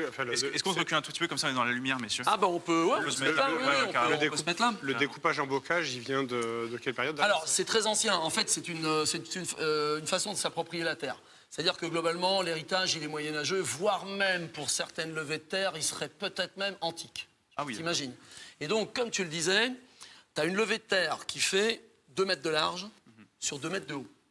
Parce qu'en fait, la principale difficulté, et nous on se bagarre contre ça à longueur de temps, c'est qu'on parle de bocage, et les gens nous disent oh, on connaît le bocage. On a vu, c'est avec les petits arbres et tout. Ouais, sauf qu'aujourd'hui, vous avez plus de 60% du bocage normand qui a totalement disparu. À cause du remembrement. Bien sûr, et puis avec toutes les méthodes nouvelles d'agriculture, tu ne peux pas te permettre d'avoir des petits champs qui, des fois, font une surface de 1000 m², 500 m², c'est tout petit. Et puis, ce qu'il ne faut pas oublier non plus, qui a complètement disparu du paysage, c'est le pommier. Donc, en fait, si je résume, tu as une multitude de petits champs délimités par des haies, d'accord? Avec, en plus, dessus, de la végétation quand même conséquente, c'est pas seulement des petits arbustes, tu as des chênes, des frênes, tu as un peu de tout. Ensuite, tu as pas mal de champs plantés avec des pommiers, et tout ça est traversé par une multitude de petits chemins creux où tu peux facilement te défiler. Alors, si tu es américain, et puis que tu progresses dans cet univers-là, tu es confronté à une espèce de jungle en face de toi, et tu sais pas trop par où tu dois progresser. C'est clair. Par contre, si tu es allemand, et que toi, tu es derrière la haie, tu es dans la position du défenseur, et tu peux aligner ce qui vient en face avec une facilité déconcertante, d'autant plus que tu connais le secteur parce que ça fait 4 ans que tu es là. Tandis que les Américains, comme on dit, ils débarquent. Ça, c'est assez dingue. Et pour le coup, moi, si j'aimerais que vous repartiez de cela avec une chose, c'est vraiment à quel point est-ce que ça a été un enfer, la Normandie, et à quel point est-ce qu'on a l'impression qu'une fois le débarquement, on a l'impression que c'était gagné, alors que pas du tout. Les semaines d'après, elles vont être hyper compliquées. Et tu nous parlais d'un chiffre tout à l'heure.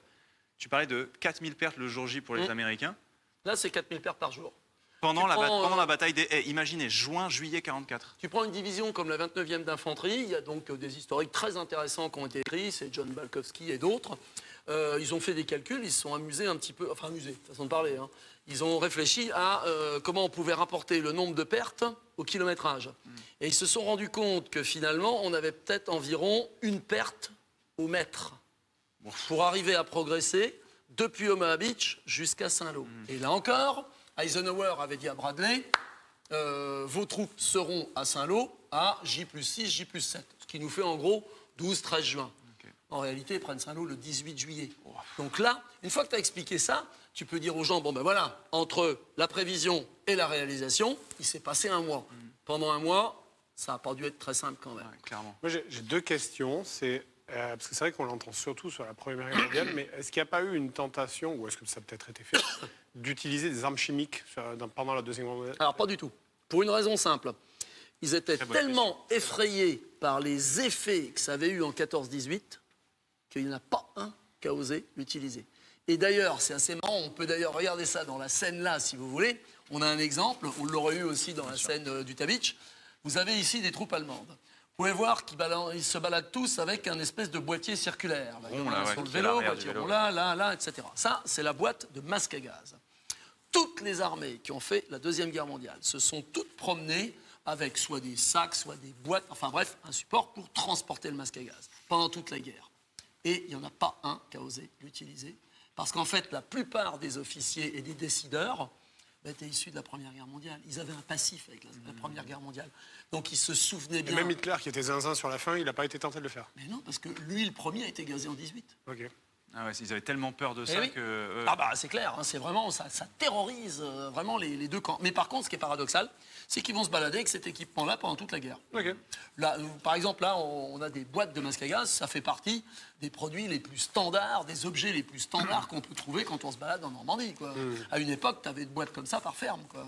Il y a Isengrim qui dit utilisation du phosphore dans le bocage, il me semblait. Ah oui, mais c'est pas un produit. Enfin, si, c'est pas un gaz Oui, de oui, combat. oui. Mais il a raison pour le phosphore, ça a été D'accord. utilisé la première fois. C'est un liquide inflammable, c'est Oui, ça, le phosphore ça a été utilisé pour la première fois sur les bombardements sur Marigny. Donc on est en plein dans le début de l'opération Bon, Cobra ça vers va la être mi-juillet. largement utilisé sur le Japon après Après, derrière, oui. du phosphore liquéfié. Enfin, Oui. ouais, tout Et à puis fait. alors après, on n'est pas à l'abri non plus, ils ont raison, hein. On n'est pas à l'abri de 2-3 expérimentations, parce que toute guerre sert à tester des produits pour voir ce que ça donne, quoi. Ça c'est triste, mais... Et avec 4000 pertes par jour, là, ça vous rend pas une division inopérationnelle en Ah bah, quelques rapidement, jours oui. Bah alors, par contre, bon, il y a un certain nombre de divisions blindées, enfin de divisions d'infanterie et divisions blindées américaines qui sont engagées dans la bataille. Il y a pas mal de renforts qui arrivent. Il y a un taux de renouvellement des troupes qui est plus efficace côté américain que côté allemand. C'est d'ailleurs comme ça que finalement les Américains vont avoir les Allemands à l'usure. En gros, là où une unité allemande est capable de renouveler à peu près 10% de ses pertes, une unité américaine sera capable de renouveler aux alentours de 60% de ses Ah oui. pertes. Allez, Donc le résultat va pas être le même. clairement. De fou. Mais ce qui est surtout très important, ça va être le moral. Parce qu'en fait, les Américains sont persuadés que cette guerre, ils ne vont jamais en sortir. Donc ils comparent déjà ça à la jungle, Ouais. parce que ça leur échappe, c'est un univers qu'ils ne connaissent pas. Et puis, ils écrivent, hein, cette fichue guerre pourrait bien durer 10 ans. Certains se disent, pour les plus cultivés, enfin, ça devait être un officier qui devait être... qui avait dû préparer West Point ou des choses comme ça, il écrit à sa famille en faisant des comparaisons avec les pires époques de la chouannerie, quoi. Ouais. Donc, ils ont conscience que non seulement ils n'avancent pas, mais en plus, ils perdent énormément de troupes. Et c'est pas du tout la guerre telle qu'ils l'avaient envisagée, telle qu'ils l'avaient conçue, quoi. Entre ce qu'ils ont fait sur le papier et ce qui se passe sur le terrain, ils s'aperçoivent qu'ils ont sous-estimé le bocage. Je te propose qu'on découvre le terrain, peut-être, Ouais. justement. Qu'on puisse Et un là, peu on va voir. emmener une partie des gens qui nous suivent dans le bocage. Alors, j'espère qu'on n'a pas de cardiaque parce que ça va commencer à mitrailler, à pétarader un peu.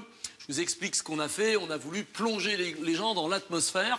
On a coupé un peu les sons pour éviter... Ah qu'il y en bon, ait on n'a trop. pas les sons. On a Bon, coupé bah les sons, alors. on s'est permis d'éviter Ok, parce que ok. sinon on a les... Eh ben, vous n'aurez pas le son. Mais Désolé. toujours est-il que donc on a essayé de reconstituer l'atmosphère que Ça, c'est vous pouvez zinzin. avoir dans un chemin creux. Donc on est en plein cœur de la Normandie.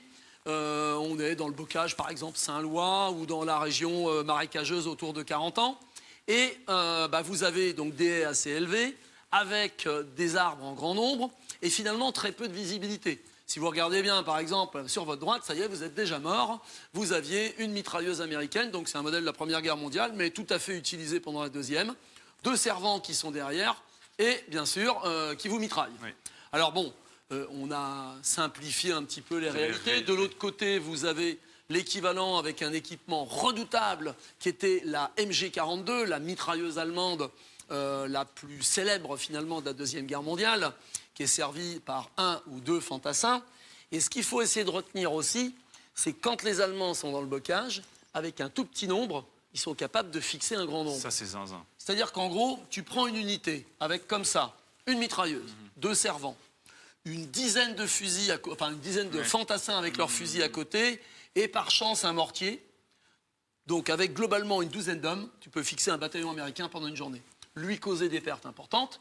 Et puis quand ça commence à chauffer pour toi, parce que tu es sur la ligne, mais les Américains ont fini par identifier exactement où tu es, donc ils vont arroser avec l'artillerie ou ils vont faire survoler par l'aviation, etc. Toi, tu as juste à te replier derrière une autre haie. Oui. Mais les Américains, une fois qu'ils arrivent à la haie que tu as abandonnée, il faut qu'ils recommencent le même chemin.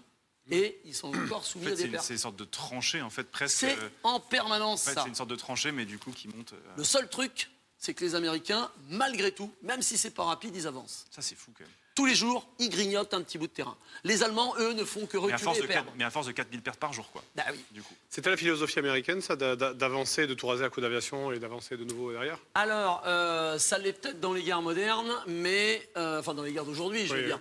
Mais à l'époque, en gros, ils ne vont saturer de bombes un secteur que si vraiment ils n'arrivent pas à progresser. Okay. C'est-à-dire que si l'infanterie arrive à franchir la ligne et progresser, ils vont appuyer leur tir avec un feu roulant qui va aller devant, etc. Mais s'ils sentent vraiment que ça avance pas, là, on va faire intervenir l'artillerie de façon massive pour détruire le point de résistance. Il y avait une différence de vision de la guerre entre les Britanniques et les Américains?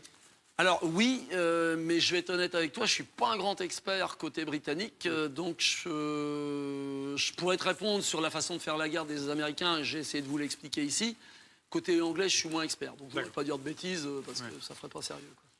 Mais tu vois, et aussi, il y a un truc aussi, c'est que les Américains, et on en parlait avec un peu le Mangaran, mais je vois aussi qu'il y a un bar qui est juste Ah là. oui, alors ça c'est super Ça, intéressant. C'est super dingue. C'est quand même la qualité de l'équipement individuel américain. Et ça aussi, c'est une réponse parce que les Américains s'aperçoivent que dans le blocage, ils n'ont pas une puissance de feu Donc suffisante. le bar, c'est ce qu'il y a juste Donc, ici, là. ils décident d'équiper chaque section avec un Browning Automatic Rifle, autrement dit un fusil mitrailleur bar.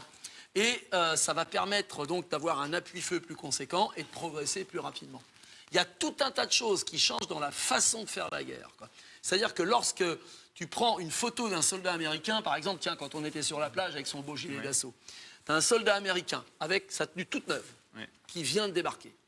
Tu prends la photo du même gars à la fin de la guerre des haies, c'est-à-dire vers la mi-juillet, le type, il a changé intégralement. Il y a tout un tas d'éléments qu'il a abandonnés parce que c'est plus fonctionnel et il s'est équipé avec d'autres éléments parce que ça lui permet de faire la guerre autrement.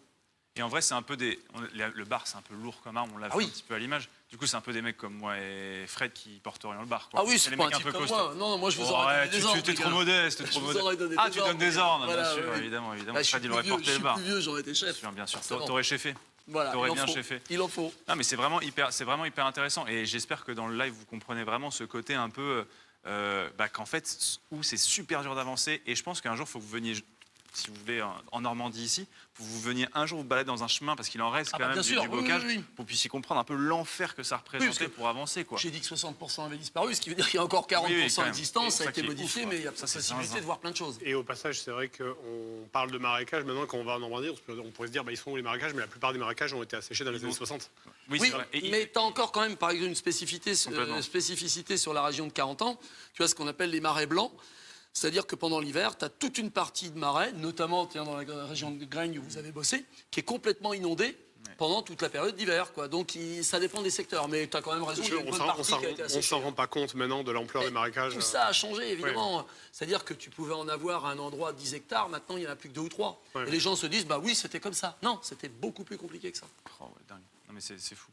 En tout cas, je propose qu'on avance, mais en tout cas, parce qu'après l'opération Combra, mais on me dit dans l'oreillette qu'on a peut-être une petite surprise. Alors, j'ai un dernier point. J'ai le droit de vous montrer un objet qui sort de l'ordinaire. Montre-nous un dernier point qui sort. Regarde, là, on a représenté un soldat qui est un soldat allemand, alors avec la tenue de camouflage la plus simple, puisque c'est une toile de tente.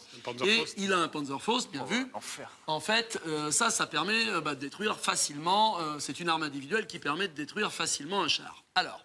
Et là, il y a un point que je veux voir avec vous, parce que c'est un point super important, et on a une pièce qui est derrière toi, qui est quand même relativement rare. Donc globalement, on a parlé surtout des fantassins, on a parlé des gars qui étaient à pied dans le bocage. Mais ils sont appuyés par les chars.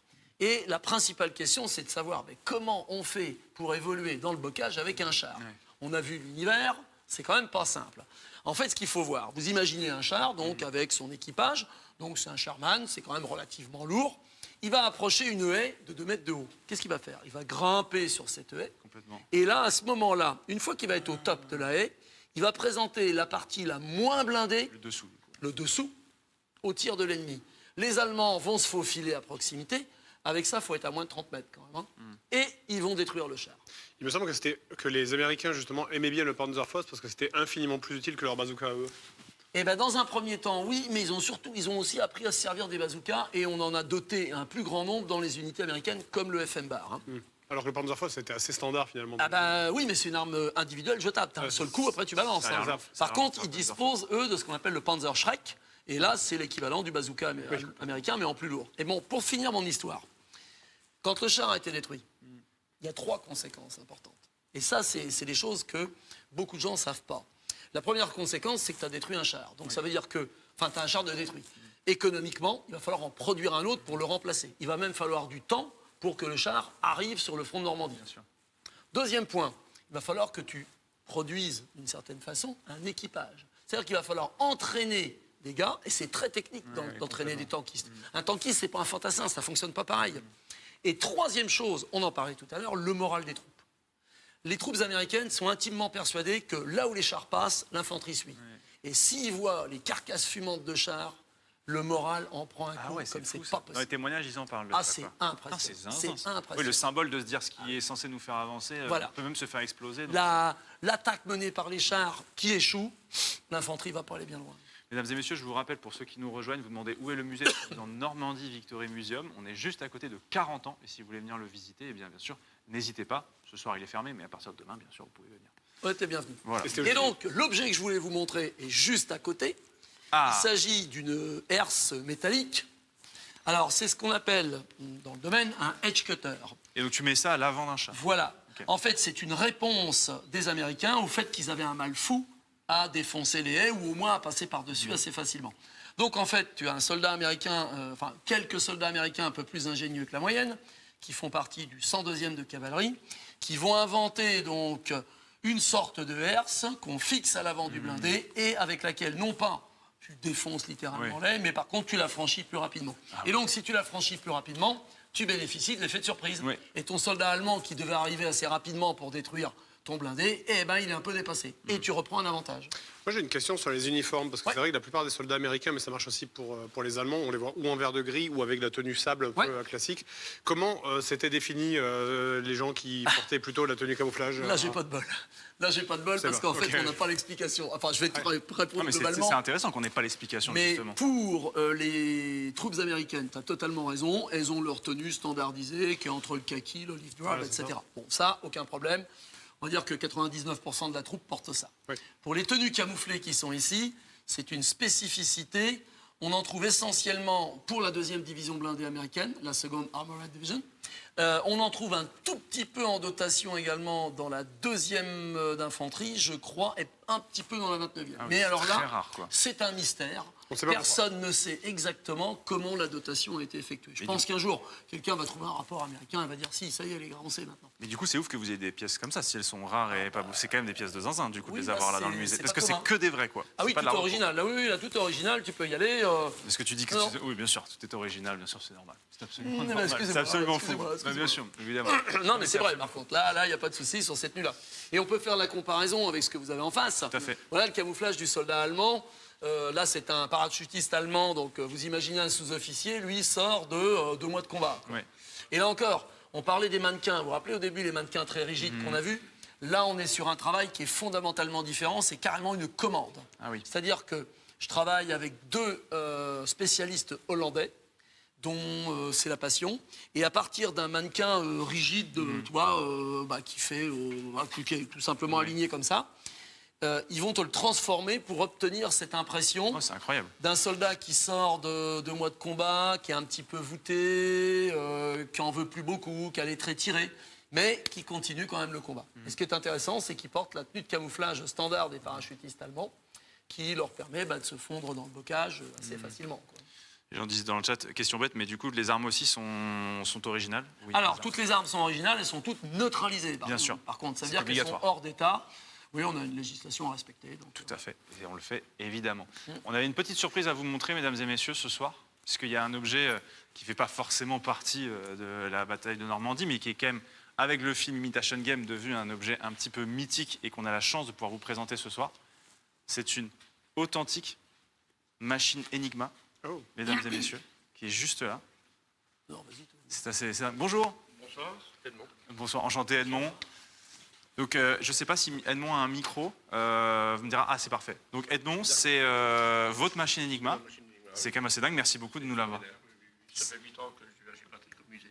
C'est incroyable, et cette machine Enigma, et elle est en état de marche en plus de ça. Oh, c'est incroyable. Voilà. Wow, exceptionnel. Alors est-ce que vous pouvez nous expliquer ce que c'est la machine Enigma et comment ça fonctionne? Alors, la machine Enigma ne fait rien d'autre que de remplacer une lettre par une autre. Mais elle n'envoie rien, n'écrit rien et ne communique pas avec une autre machine. Et quand le message est codé, il est transformé en morse et envoyé de la nature par onde radio. D'accord. Et n'importe quel opérateur radio à l'écoute peut retranscrire ce message, mais c'est du charabia. D'accord. Et donc, ok. il faut la même machine dans la même configuration. Alors, je vais régler la machine. Et puis, à ce moment-là,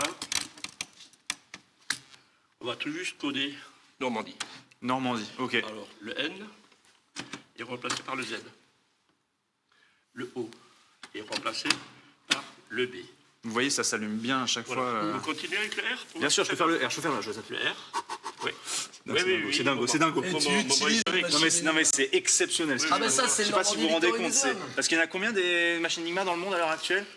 Cette machine, je l'ai fait référencer dans une base de données en Amérique qui recense à peu près 300 machines de ce modèle, mais seulement une cinquantaine de marches. Il y a 50 modèles Alors, dans le monde. c'est la seule qui est connue en Alsace. C'est la seule. Et parce que vous venez d'Alsace, donc c'est quand même. Ça entend mon accent. Ah ouais. Mais C'est les Britanniques c'est qui ont incroyable. craqué l'énigme, c'est ça? Ah, on va en parler après. Aïe, aïe, aïe, aïe, aïe. Ah, non, Je non, finis non, d'écrire Normandie. Je finis Allez, on d'écrire finit Normandie. d'écrire Normandie. Alors du coup, on a le R. Oui, le R. Donc ça, le L qui s'affiche. Voilà, le M. Le M. Donc le M. Ah, oui, bon, ça peut arriver. Oh, celui-là. Pardon, oui. Normandie, le M. Le A. Le A, il est là. C'est le S. C'est le S. Le N. Le N. C'est le G. C'est le G. Le D. Le D. C'est le T. Et le Y. Et le Y. C'est le. Il est là. Il est là. Pardon. C'est le R. C'est un QWERTY, bien sûr. C'est le Alors R. vous avez deux fois la lettre N. Une fois c'est le N. Une fois c'est le L. Et après S, G, Alors T. bon, parfois il y a une lampe qui ne s'allume pas, mais on ne peut pas savoir, c'est la Et possible. donc le code pour qu'il sache. Donc du coup, il y a les rotors qui sont ici. Voilà. Alors le principe est le suivant. Donc c'est électromécanique. Et vous avez donc une batterie de 4,5 volts qui est là. Alors soit la machine sur le terrain est alimentée par la personne sur la GGN qui pédale, donc c'est alimenté là. D'accord. Ensuite, vous avez donc la batterie qui est là. Quand j'appuie sur une touche, le courant vient de la batterie, passe par la touche, passe par une des fiches, monte au rotor 1, rotor 2, rotor 3, arrive au réflecteur, repart en sens inverse et traverse une fiche. Et cette pièce est très importante parce que grâce à cette pièce-là, la machine peut coder et décoder. Oui. Mais il faut que le réglage soit exactement le même que le message a été écrit. Et donc quand moi je le reçois, le message. Ben, quand vous avez le message en morse, D'accord. ben, Et je le note. Ah oui, d'accord, c'est C'est le charabia. charabia. Oui, Ok, oui, ok. oui. Donc il y a des fiches sur lesquelles c'est noté. Et donc le principe est le suivant. Donc j'appuie touche A, donc le courant vient, traverse. Et à chaque fois, vous avez le retour de droite qui se déplace d'un cran, ce qui modifie le codage de la lettre. Parce que si le rotor ne tourne pas, vous avez ce qu'on appelle le code de César. Ah oui, d'accord. Voilà. Et là, donc, c'est le courant rotor traverse. qui modifie. Voilà, donc, le rotor donc, traverse le premier rotor, le deuxième, le troisième, arrive au réflecteur, et ça repart en sens inverse, et là, ça allume la lampe B. D'accord. Et avant que la lampe B ne s'allume, la lettre A a déjà codé 6 fois. Une fois, 2 fois, 3 fois, 4 fois, 5 fois, 6 fois. Ce rotor tourne, automatiquement changer tous les contacts. Wow. Donc, vous appuyez une deuxième fois sur le A, vous avez une autre lettre. Vous appuyez une troisième fois, vous avez une autre lettre.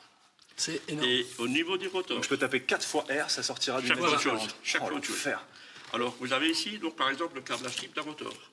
Donc, point d'entrée A, pas de sortie E. Le courant électrique traverse le rotor. Alors, cette machine-là est utilisée dans la Wehrmacht. Les machines de l'armée de l'air, de la marine, avaient les mêmes rotors, sauf que le câblage est différent.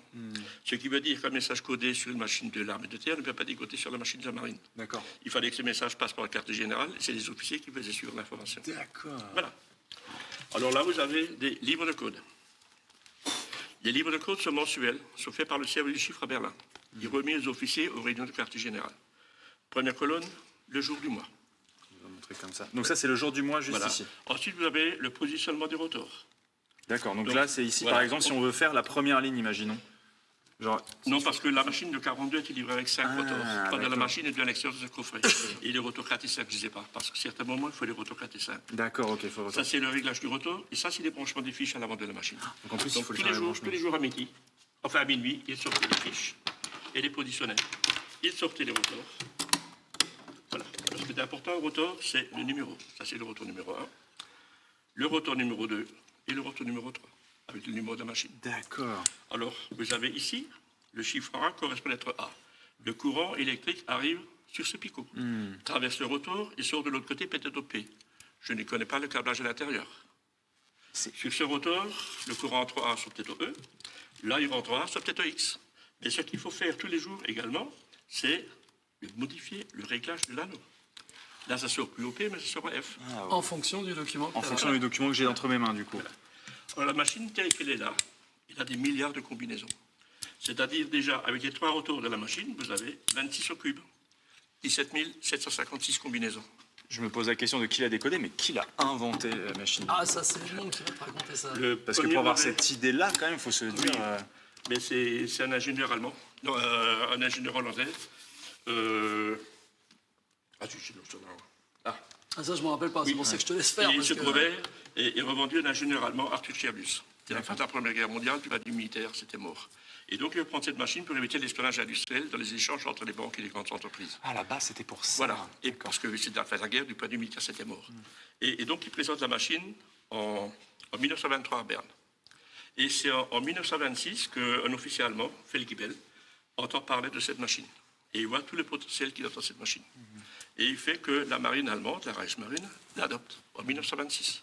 Il s'est suivi en 1926 par l'armée de terre, la Reichswehr. Et c'est à partir de ce moment-là donc, que les Allemands commencent à l'utiliser. Et donc, les Allemands récupèrent toutes les machines commerciales qui sont connues, les brevets, les documentations. C'est récolté, c'est détruit, il ne faut plus qu'on en parle, c'est devenu un siècle militaire. Voilà. En 1926, du coup. 26-28. Ok, d'accord. Voilà.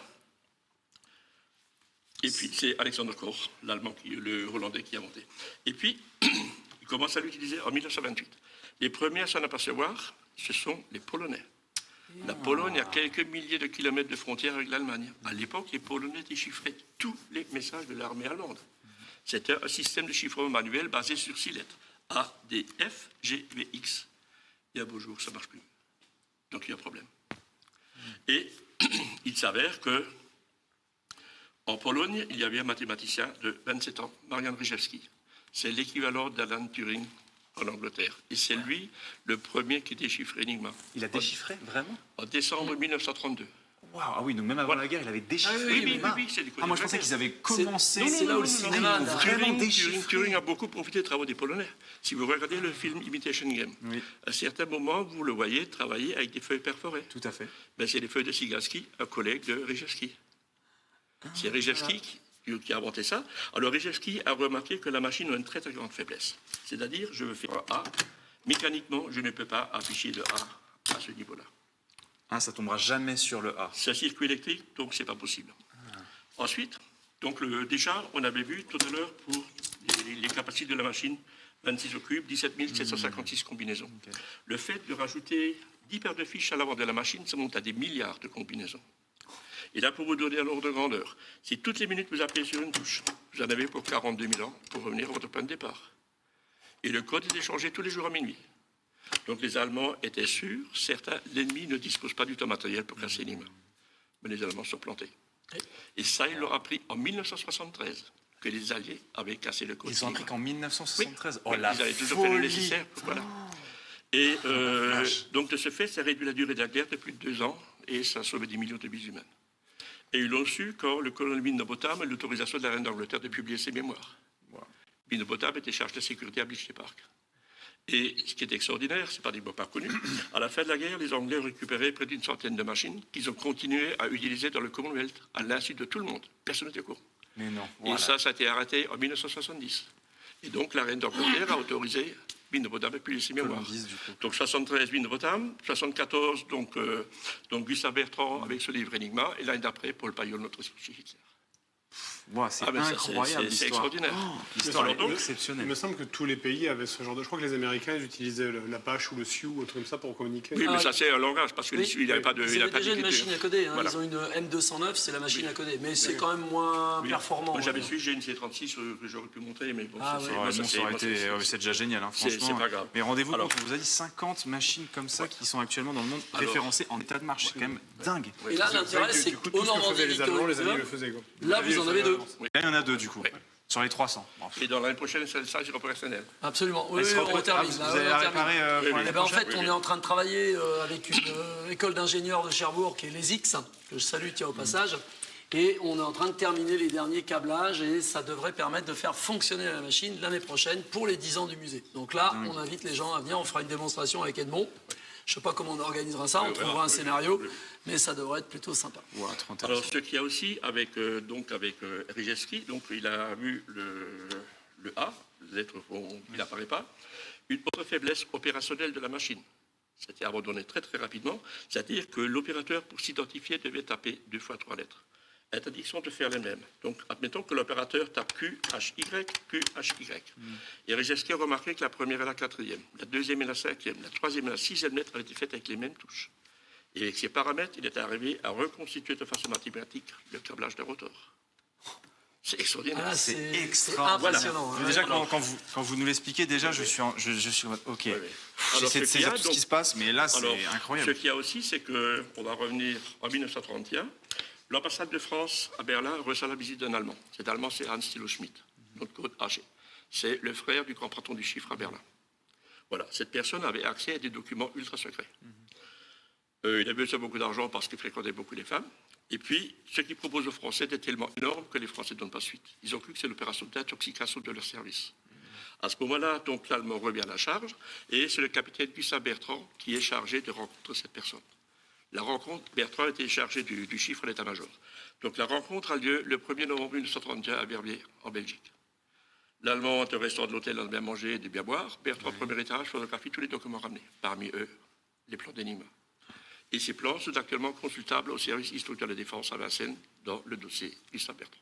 Voilà. Il y est toujours. Wow. Alors, ce qu'il y a, c'est que sur 8 ans, il y a eu 19 rencontres.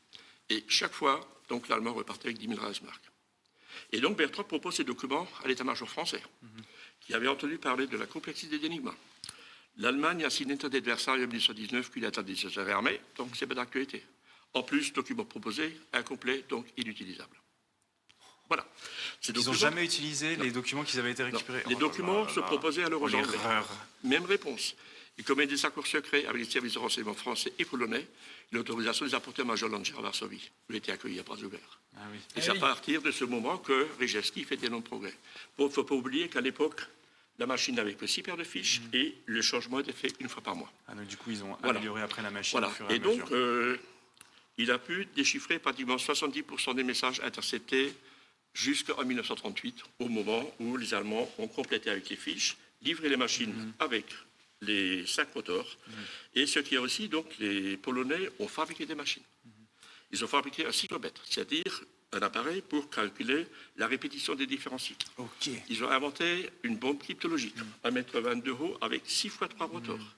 Et Turing s'est basé sur ce principe pour faire sa bombe. Donc, à longue de journée, c'est trouver les combinaisons. Oui. Voilà. Dingue. Et puis, c'est un travail de fou. ouais, c'est un travail extraordinaire. incroyable. Oui. Incroyable. Alors, donc, fin juillet 1939, ils invitent les Français et les Anglais à venir à Pirie pour une réunion ultra secrète pour voir comment on peut mutualiser les travaux face à la montée du nazisme. Et avant de repartir, chaque délégation est repartie avec une machine fabriquée par les Polonais. Les Anglais décideraient parce qu'ils prenaient les Polonais pour des ploucs. Voilà. Aïe, aïe. Bertrand était vexé parce qu'on lui avait promis de tenir au courant d'avancer les travaux, ça n'a pas été le cas. Eh ben, super. Voilà. On a bien géré cette partie-là Voilà. de renseignement. Voilà. En tout cas, on a été très Et fort. puis, 1er septembre 1939, donc les Allemands entrent en Pologne, c'est le début de la guerre. Les Allemands sont obligés de détruire tout le matériel. Il ne fallait pas que les Allemands se doutent de quoi que ce soit. Et ils vont se réfugier à l'ambassade d'Angleterre à Bucarest, en Roumanie. Les Anglais les envoient balader. Ils vont se présenter à l'ambassade de France. Même réponse. Et là, Rijewski, titre l'officier en face de lui, attendez, pas de problème, on va partir. Mais prenez quand même Bolek, que nous sommes là. Et Bolek, c'est notre code de Gustave Bertrand. Voilà. La réponse n'a pas tardé. Une demi-heure plus tard, ces personnes, vous me les mettez en sécurité, je les récupère, signé Bertrand. Donc Bertrand récupère ces 10 personnes, les fait transiter par Modane et les installe à Gretz-Armévillers, au château de Vignoles, c'est à 40 km de Paris, sur le National 4. Donc c'était le PC Bruno, un très très grand centre d'écoute. D'accord. Voilà. Ok, très Et bien. là, entre septembre 39 et juin 40, il déchiffre plus de 8000 messages qui partent à Londres. Ah, quand même. Et Turing est venu plusieurs fois à Ah, déjà. Qu'est-ce que ça m'a voilà. mêlé, Ah, c'est trop récupérer les intéressant travaux des d'essayer de collègues. voir comment est-ce que le film Oui, oui, finalement a oui, rendu oui, Turing oui, comme un oui. mec un peu solitaire, Oui, mais oui, qu'en fait il oui, avait oui. profité. Non, il n'a pas tout fait seul. mais dans le film, il n'en parle pas. Ah oui, évidemment. Et quand Bertrand était donc à Gretz-Armévillers, donc ils ont déchiffré des messages qui annonçaient que les Allemands ont prévu de bombarder les aéroports de Paris. D'accord. Voilà, donc sur différents jours, donc c'est l'opération Polar. Et ils ont prévenu l'état-major de l'armée de l'air qui ne voulait pas désengager les avions qui étaient du côté des Ardennes. Ben, les aéroports ont été bombardés, l'usine Renault a été détruite. Eh ben super. Voilà. Génial. Alors En tout cas, qu'ils étaient au courant. on a bien su prendre les informations. Edmond, merci Attendez, beaucoup. 30 secondes, on va dire. Bien sûr, Alors, donc on avait codé tout à l'heure. c'est vrai. Alors, si par exemple maintenant je On fais veut le Z, recoder. le Z, Par donc contre, c'est c'est pas pas mis bon. l'affiche. Hein. Non, on l'avait, c'est pas grave, on l'avait sorti tout à l'heure déjà avant le truc. Non, il était pas Non. au début. J'avais sorti avant. On sait Ah pas. non, enfin, elle était, C'est quand pas t'as grave. codé, il n'y était pas. Ah, donc, ça, c'est Non, non, quand t'as codé, il y était, pardon. bon, ça ne peut pas changer. Alors, si par exemple maintenant je fais le Z, je n'aurai pas le N parce que je ne suis pas en retour. Tout à fait, parce que du coup, Oui, on a mis départ. Normandie tout à l'heure, on a fait Oui, Z 14, 17, 16. Donc le code c'était 14, 17. 17, 16. Très Voilà. bien. Et on tape maintenant le Z. Le Z. Donc, ah oui, les fiches, donc c'est pas possible parce que je sais qu'il y a plein de trucs que l'avait.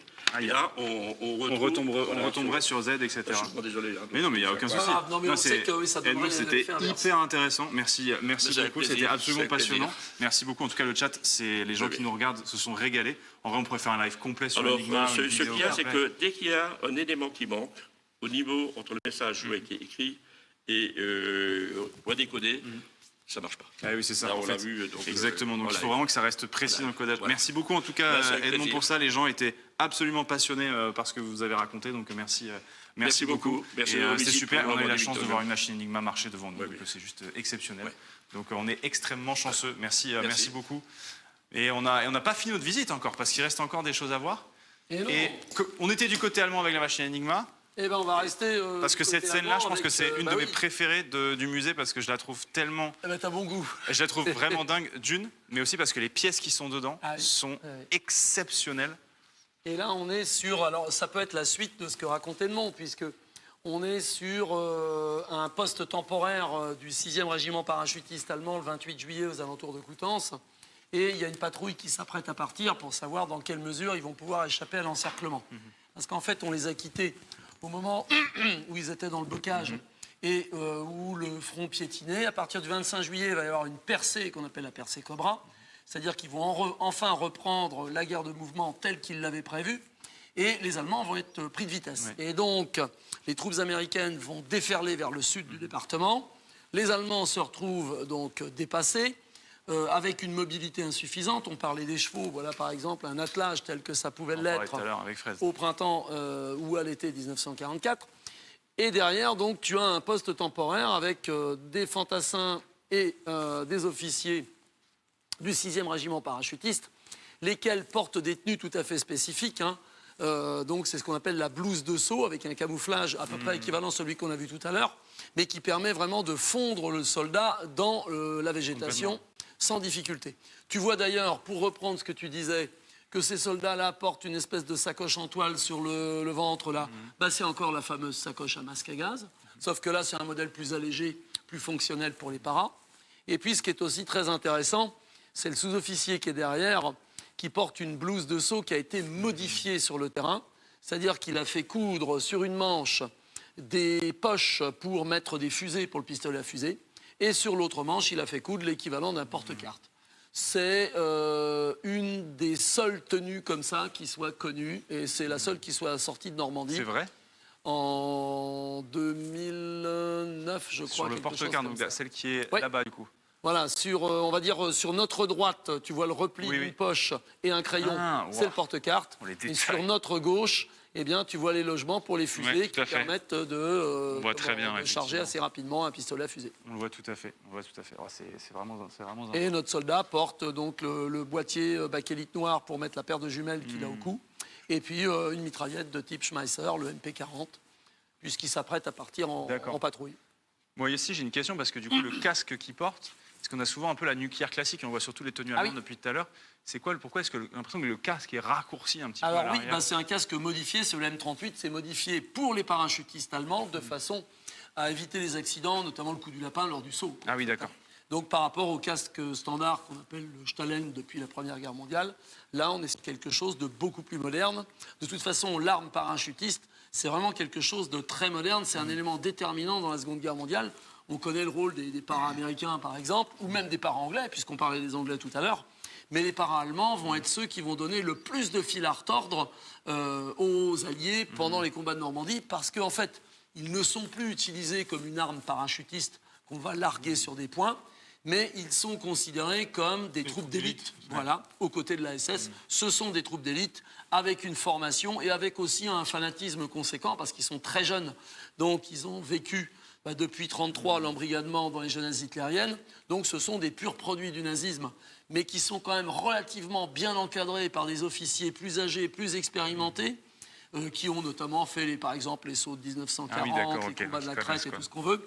Donc on a quand même, on a des unités qui sont particulièrement performantes. C'est vrai que d'ailleurs, le casque allemand, dans la pop culture, on l'identifie toujours à la Seconde Guerre mondiale, alors qu'en fait, il est aussi utilisé depuis la Première Guerre mondiale. Ouais, le Stahlen, oui. C'est juste que pour des raisons de visuel. Parce qu'en Oui. fait, si jamais on met ce casque-là dans un film Première Guerre mondiale, les gens ils se disent il y a une erreur. La Première Guerre, tu mets tout le temps le casque à pointe. Bien sûr. Exactement. Il a été utilisé un an au début. Quoi. Il y a Xilaf qui pose une très bonne question. Est-ce que les tenues ont été restaurées pour le coup? Parce qu'on imagine peut-être qu'il y avait des trous à l'usage ou ce genre de choses. Alors, pas vraiment. Je suis en train de réfléchir. Ça a surtout été traité de manière à être protégé contre toutes les bestioles possibles et imaginables. Les mythes principalement, hein, c'est notre ennemi principal. C'est notamment vrai pour les tenues en laine comme ça. Sinon, pour des tenues en toile, bon, il y a quelques procédés de protection.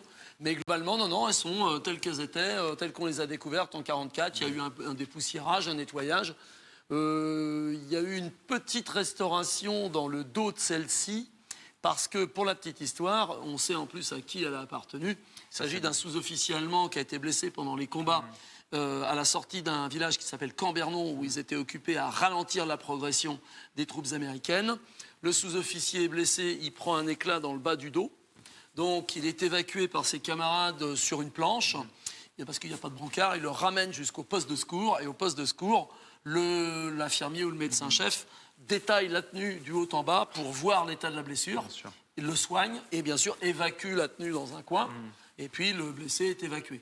Mais la tenue reste sur place et quand elle est récupérée dans les années 80 par un ami à moi, elle est restaurée. Et moi, quand je l'achète il y a quelques années, j'ai cette trace de restauration visible, mais c'est partie de son histoire. Est-ce que toi, tu l'aurais restauré, par exemple? Imagine que tu la reçois comme ça, parce Je que pense pas. c'est toujours un peu des questions aussi, un peu de conservation. Est-ce que il y a un objet que tu reçois, il est en mauvais état, est-ce qu'on décide de le restaurer, de le laisser un peu dans l'état dans lequel il a été retrouvé? Alors, tout dépend de la rareté de l'objet et tout dépend si on l'a déjà dans le musée ou pas. Ouais. Si on l'a déjà dans le musée, on va préférer présenter un objet en bel état et on va garder l'autre en réserve. Si on ne l'a pas, on va le présenter en tant que pièce unique dans l'état où on l'a trouvé. Mais on va pratiquer une restauration très très légère. C'est-à-dire qu'on va le remettre en forme, peut-être un petit peu le brosser, le nettoyer, et encore, ça dépendra, parce que les tendances ont évolué. C'est-à-dire que moi, je suis un peu plus vieille génération déjà, même si, quand j'ai commencé à collectionner, on nettoyait intégralement, on démontait les casques, etc. Il fallait que tout soit propre. Aujourd'hui, comme les objets se raréfient, on a plutôt tendance à considérer que l'objet, dans son état de découverte, va être maintenu dans son état de découverte comme une garantie d'authenticité, quoi. Je vois. Est-ce que, donc là, il est déjà 20h52 le temps file, messieurs, dames, c'est assez dingue. On va commencer à un petit peu aller vers l'opération Cobra un peu au fur et à mesure.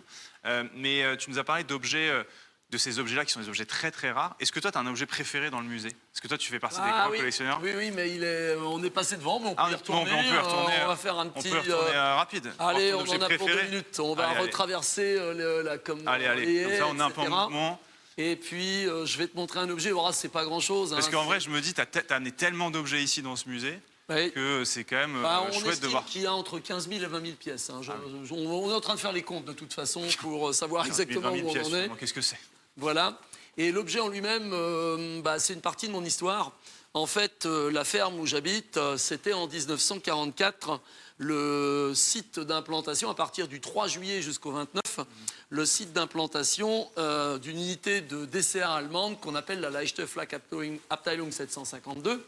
Et on avait représenté donc ici une position anti-aérienne avec une DCA, avec un canon de flak 20 mm. Et tu peux observer que le soldat qui indique la direction du ciel, lui aussi a été modifié. Hein. Ça, c'est un mannequin qui n'existe pas, si tu veux. Et il a sur la tête un casque.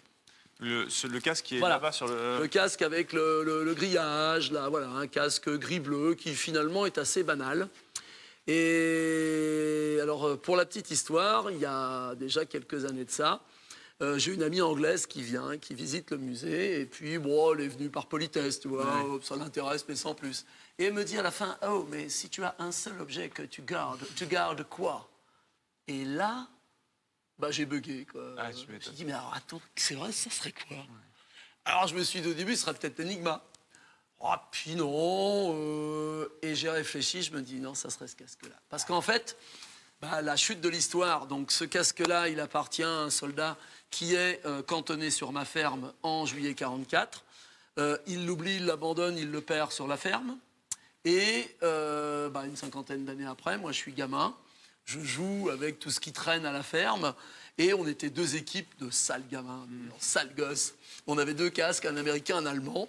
C'était ce casque-là et puis un américain.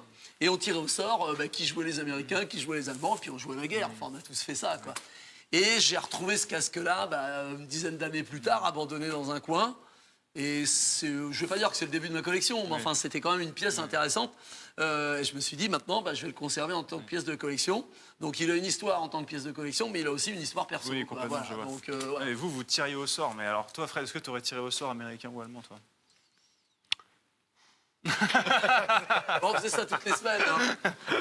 Vous faisiez ça toutes les semaines? Oh, régulièrement, bah, on était toute une équipe de gosses. Donc, voilà, on faisait les andouilles dans les chemins creux, et puis voilà, on faisait la petite guerre. Quoi. Bien sûr. Ah, mais en tout cas, trop cool. Là, du coup, c'est aussi l'histoire Voilà. personnelle. Ah oui, c'est du complètement lieu, perso. trop Là, bien. là Du coup, c'est trop vraiment. cool. Parce que tu dis que tu as des objets qui sont, en termes de valeur, tu vois, tu pourrais dire plus élevés. Alors pour tout toi. dépend, oui, tout dépend de la valeur que tu attribues à l'objet. Quoi, c'est pas forcément une valeur. Le malheur, c'est qu'on a beaucoup de collectionneurs aujourd'hui qui auraient plutôt tendance à considérer la valeur financière. Ouais. C'est génial, ça Clairement. vaut tant. Moi, ce qui va m'intéresser plus, ça va être la valeur historique. Autrement dit, ce que je vais pouvoir raconter au travers de l'objet. C'est-à-dire, moi, je me dis, bon, cet objet-là dans le musée, ça va me permettre de parler de ça. Ouais. Tu vois. Tandis que, bon, me dire, ouais, ça vaut 10 000 euros, ça vaut 2 euros, on s'en fout, ça, c'est pas ce qui est important. C'est ce que ça raconte comme, Voilà, mais comme oui, c'est ce histoire. qu'il y a derrière. Évidemment. On va vers l'opération Cobra, pardon. On y va, on progresse dans le bocage. Exactement, puisque en fait, comme on le disait, juin-juillet 44, bah, va y avoir cette bataille des haies. Et puis 25 juillet 44, c'est le début de ce qu'on va appeler l'opération La percée. Cobra. Ouais, ouais. Moi, j'ai Vas-y. de nouveau une question là sur. On parlait tout à l'heure de l'utilisation de la non-utilisation plutôt de gaz chimique. Ça n'a même pas été utilisé ni sur le front russe ni par les Japonais, parce que les Japonais, on pourrait se dire que bon, ils n'étaient pas pendant la Première Guerre mondiale, ils n'ont pas non. vécu, donc ils n'avaient pas Alors, vraiment de raison de ne pas l'utiliser. Je ne serais pas systématique à 100%, mais à 99% quand même. Quoi. D'accord.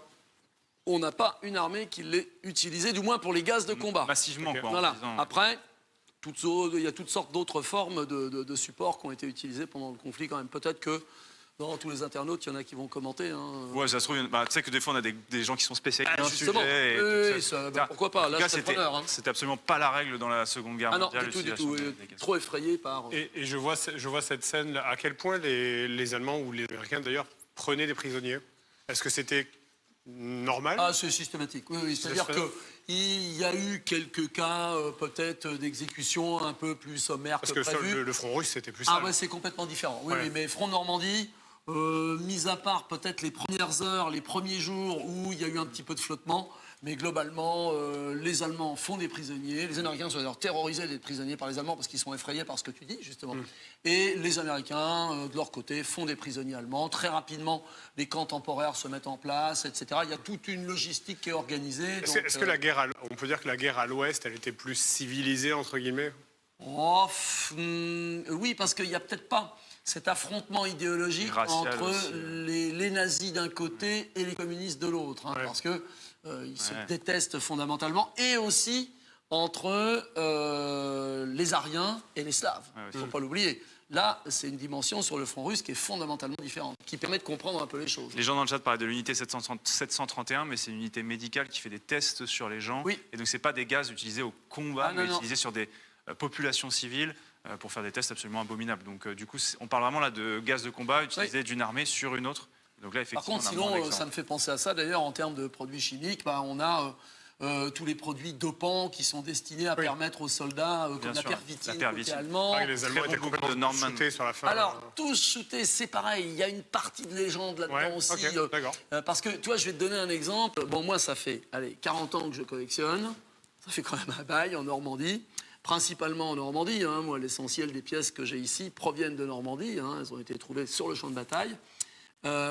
Parmi toutes mes connaissances, je n'ai personne qui soit capable de me montrer, et j'ai rien à ce sujet-là non plus, un tube de pervitine. Ça, c'est fou quand même. Et pourtant, ça a existé. On sait que ça a été beaucoup utilisé en 40, un Oui. peu moins dans la deuxième partie de la guerre. Mais pour ça, je vous conseille le bouquin de Norman Euler qui s'appelle Absolument. L'Extase totale et qui a écrit un très bon bouquin du coup sur le sujet de la pervitine et Mais- de la drogue dans l'armée allemande. Mais de tu vois, manière par générale. contre, on devrait quand même retrouver au moins ne serait-ce Ou des qu'un plaques de résidu. chocolat Alors de ça, oui. pervitine aussi. Ça, oui, ça, par on en contre. parlait. Ça, Ah, les ok. chocolats survitaminés, là, on en retrouve. Surtout ouais. côté américain. Oui, aussi. Ouais. Moi, j'en ai envie de Et d'ailleurs, la drogue a aussi été utilisée côté américain, notamment Ah pour oui. les pilotes d'aviation quand il y avait des longs vols ou ce genre de choses. Eux, Enfin, ils avaient voilà. toutes sortes de dopants. Donc là, on serait un peu dans une forme de guerre chimique, tu vois, pour répondre à ta question. Tout à fait. Mais l'utilisation des gaz de combat, allez, je vais dire niette, allez, à 99%. Peut-être qu'il y a un expert qui nous dira si, à tel endroit, ils ont utilisé ça, mais c'est confidentiel. Ça reste un exemple. C'est pas une tendance, quoi, en gros, c'est ça que je vais dire. En tout cas, vous vous régalez sur le live, ça fait très plaisir. Merci beaucoup pour tous vos messages. Voilà, vous posez beaucoup de questions, j'essaie de les faire passer évidemment. On voit plein de trucs Oui, sans différents, problème, on va très vite, mais voilà. Donc voilà, on va continuer comme on disait à passer vers l'opération. On est dedans, on est là, donc parfait. on n'a Avec même les pas beaux besoin d'aller véhicules. plus loin, il suffit qu'on bascule un peu. Donc en gros, on va avoir besoin de deux choses. On va avoir besoin de la carte qui est derrière nous et on va avoir besoin de cette scène-là. Donc l'évocation principale qu'on a choisi de faire, nous, c'est de faire sortir le visiteur du bocage. On était dans un espace assez clos quand même, délimité par les haies, les talus, etc. Et là, on voit que l'espace s'ouvre. Tu as d'un côté donc un AFTRAC américain, donc un Spichnillet. De l'autre, tu as une automitrailleuse de reconnaissance avec un petit canon de 37. Et tout autour, tu as tout un personnel formé de soldats américains, principalement de la 2e division blindée, cette fameuse unité qui utilisait les tenues de camouflage. Donc tu vois que j'ai quand même la chance d'être assez riche à ce niveau-là. Ils sont Parce à que 3, quoi. là, il y a les 3 associés dans le coup, parce que les véhicules appartiennent à un des associés, et les tenues camouflées, ce sont les 2 autres associés, quoi. Et on a reconstitué donc plusieurs tenues, plusieurs équipements. Mais par rapport à ce que je vous ai raconté tout à l'heure, ces mannequins-là n'ont pas encore été modifiés comme on a pu le faire dans la scène qu'on a pu évoquer tout de suite avec les prisonniers ou ailleurs, quoi. Donc ça fait partie de nos projets l'année prochaine. Si vous revenez l'année prochaine, cette scène-là aura changé. Et vous faites On évoluer aura tout ça. certainement allégé le nombre de mannequins, modifié les postures, changé les peintures, etc. Mais globalement, l'idée, c'est de raconter qu'à partir du 25 juillet 1944, tu as une percée qui s'établit sur le front pour relancer la guerre de mouvement. C'est ce qu'on racontait à un moment. D'accord. Et là, je vais me servir de la carte pour que vous compreniez, parce que c'est Carrément. important. Donc tu vois, quand on était là-haut, on était sur Omaha. Tout à fait. D'accord, tu distingues à peu près la plage Oui. tout en haut. Bon, d'Omaha à Saint-Lô, on a vu qu'il aura fallu à peu près un mois. Ouais. Débarquement le 6 juin, prise de Saint-Lô 18 juillet. Donc là, voilà. Ensuite, si tu te situes un petit peu à l'ouest de Saint-Lô, tu peux observer un quadrilatère là. Oui, tout à Et fait, ce ouais. quadrilatère-là correspond à la zone de bombardement de l'armée alliée le 25 juillet 1944. C'est ce qu'on appelle un carpet bombing, littéralement un bombardement en tapis. Je Donc, parlais de ça tout à l'heure, Fred, aussi, tu sais, au moment où ils ont vraiment roulé dessus, ils se sont Ouais. dit là, à ce moment-là, on va les taper, Américains ont demandé à la 9e et à la 8e Air Force d'effectuer, mais vraiment un feu roulant destructeur sur une zone de 6 km sur 2, de façon à créer vraiment un trou dans le front. Ouais. C'est ça l'idée. Le front est tellement statique qu'on n'arrive pas à le percer. Donc l'idée des Américains, d'ailleurs grâce au renseignement aussi de la résistance, ils savent qu'en fait les lignes allemandes tiennent le front de manière très efficace, mais derrière, il n'y a rien. quoi. Ok. Donc en gros, celui qui va dépasser la première ligne, en fait, il a presque gagné, quoi. Donc l'idée, c'est ça. Saturer de bombes un espace très réduit. Une fois que tout ça est détruit, tu engages ton infanterie dans la bataille pour sécuriser les abords, de façon à ce que les Allemands ne referment pas ce que tu viens d'ouvrir. Et une fois que c'est bien ouvert, tiens, il se met à pleuvoir. Ouais, on entend. Bon, ça, c'est exceptionnel en Normandie, hein, attention, hein, vous effrayez pas hein, les sûr, internautes. évidemment. Bon, plutôt en Bretagne, quand même. Et il en remet une ça, couche. c'était cadeau. Je vais perdre tous les auditeurs. Non, mais si, t'es parfait, tu es Donc, parfait. je finis mon histoire. T'as créé un trou, t'as sécurisé les abords. À ce moment-là, ça y est, ta percée est prête. Ouais. Et tu peux engager les blindés dans la bataille. Et là, tu reprends l'avantage parce que t'as la rapidité et la force mécanique. Ouais. Et vous allez voir ce que ça donne. Donc, percée 25-26 juillet, ils sont dans le secteur de Saint-Lô. 28 juillet, ils sont à Coutances. 30 juillet, ils sont à Granville. Ouais. 31 juillet, ils sont à Avranches. Donc ça veut dire que ce que tu as fait, enfin finalement, tu T'as as compris. avancé de quelques kilomètres T'as tout compris. en 2 mois, Voilà. et là en 3 jours, Voilà. tu triples la Voilà, surface. quoi. si, oui, allez, tu peux dire qu'en une semaine, ils font plus qu'en un mois et demi. Ouais, c'est incroyable. Pour faire simple. Et ils arrivent aux portes de la Bretagne. Et oui, direction Brest Il n'y derrière. a, oui. pas eu énormément de combats en Bretagne, non? J'ai l'impression. il y a Ah eu- si, À Brest, ça a tiens, tapé la fort. forteresse de Brest. hein, Alors c'est justement, incroyable. la forteresse de Brest, elle est restée pendant très longtemps, mais les Alliés l'ont un peu ignorée parce qu'ils ont contourné pour ont aller perdu. vers Ah, ils sont partis du principe qu'en face, tu avais une telle résistance que, compte tenu de la configuration, du moment que tu sécurisais la zone et que tu les empêchais de mener des contre-attaques conséquentes, et ben, ça pouvait encore rester comme ça un moment. que Et les- ils ont priorisé le fait de poursuivre direction Paris et direction l'Est parce que c'était leurs objectifs voilà. au départ. Moi, j'avais une autre question aussi. C'est, on sait que bon, côté allié, il y avait les Anglais, il y avait des Français aussi, des Canadiens. Est-ce qu'il y avait d'autres troupes que les Allemands? Est-ce qu'il y avait des Italiens, des Tchèques? Ah oui, l'armée allemande est très composite. Hein. C'est-à-dire qu'ils ont perdu tellement d'hommes depuis 1940 qu'ils ont été obligés d'utiliser des supplétifs. Hein. Tu as, on le voyait dans une des scènes, tu as des volontaires géorgiens. Ouais. Alors volontaires avec des guillemets, bien sûr. Hein. Ouais. Ils sont un peu requis de force. Hein. Il n'y avait pas de division italienne officielle. C'était juste des Italiens ou des attends, Tchèques tu intégrés à as l'armée allemande. sur le front du Calvados, mais là je parle de mémoire, j'espère qu'on va avoir un expert qui va pour nous aider. Je sais que sur le front du Calvados, tu as quand même plusieurs unités avec une forte concentration italienne. Ok. Par contre, sur l'ensemble de la Normandie, donc tu as des Ukrainiens, des Cosaques, des Russes, des Est-ce qu'il y a Géorgiens. des Français, les gens me posent la question dans le chat, à ce moment-là, côté allemand? Des Français côté allemand, très très peu, mis à part peut-être dans l'organisation POD, c'est-à-dire les unités qui s'occupent de la construction, des blocos et ainsi de Ils suite, étaient envoyés et qui sur vont le partir ouest, vraiment en plutôt. live Est, ouais. au moment du débarquement. Ces gens-là, bah, ils vont plus construire de blocos, donc on va les retrouver un peu partout. C'est le propre justement des Italiens. Il y a beaucoup d'Italiens qui sont dans la construction pour le compte des Allemands. On a aussi pas mal de gars qui sont engagés, donc de nationalité étrangère, comme conducteurs de véhicules. Parce qu'on ne veut pas les mettre en première ligne, on n'a pas totalement confiance, mais par contre, conduire un véhicule immédiatement à l'arrière du front, on peut faire ça. C'est ce qu'on appelle les IWI, les Hilfswillige, quoi, finalement. Ok. Très bien. Mais super. Moi, j'ai aussi un petit détail que je trouve Vas-y. intéressant. C'est sur une des tenues. C'est quelque chose qu'on voit beaucoup dans les images d'archives et vous pourrez regarder aussi. C'est pourquoi est-ce qu'il porte sa veste à l'envers? Ah bah je sais pas, on peut poser la question à tout le monde là. Est-ce que les Allez, gens savent? viewers, Parce là, qu'en il y en fait, a qui regardez, savent. vous voyez que du coup là, on voit qu'il y a les petits, il y a le camouflage ici, et que là, en fait, on voit la manche, donc ça se voit, Eh que oui. c'est l'extérieur qui est retroussé. En fait, oui, pour Attends, la je petite regarde. histoire, il a le blouson américain 41 et il l'a retourné. Ouais. Et en fait, Juste c'est tout bête. C'est pour le swag, les gens disent, pour le style. Ah oui, alors là, non, là, les gars, faut Attends, que je ça regarde, arrête. je regarde, T'as la je regarde. comparaison derrière. Tu vois, là, Voilà. t'as le blouson non retourné, et là, tu l'as retourné. C'était des retourneurs de veste, non, il était sale, l'humidité, les gens disent, parce qu'il faisait plus vert, les gens disaient, donc peut-être il y a une question de il est bien, camouflage. celui-là. Donc voilà. En fait, c'est tout simple. Les Américains se sont aperçus que la doublure avait un côté opacifiant un peu plus... Enfin, c'est-à-dire que ça rendait la tenue un peu plus mate, un peu plus neutre, un peu plus opaque que le beau blouson américain fabriqué Juste à par côté, les ouais. grandes firmes qui était un tout petit peu trop voyant, trop clair. Donc, ils vont choisir de retourner le blouson. Alors, pour la petite histoire, quand on a monté ça dans le musée, alors ce mannequin-là, il a fait polémique parce que, ouais, ils y ont mis un blouson qui est à l'envers, ils y ont mis un casque de foot américain, on n'a jamais vu ça. Ouais. Sauf qu'on leur a sorti les archives. Eh oui. On a une vidéo qui est prise à 40 ans où tu vois une équipe de motards américains qui passe la ligne de chemin de fer et parmi eux, tu en as un qui a un casque de foot américain. Ah oui, c'est fou. Eh ben, j'ai pris le même. En fait, ils utilisaient, tu vois, ils ont des casques en cuir comme celui que tu Tout à vois fait. ici. Ça, c'est fabriqué de manière standard pour l'armée américaine.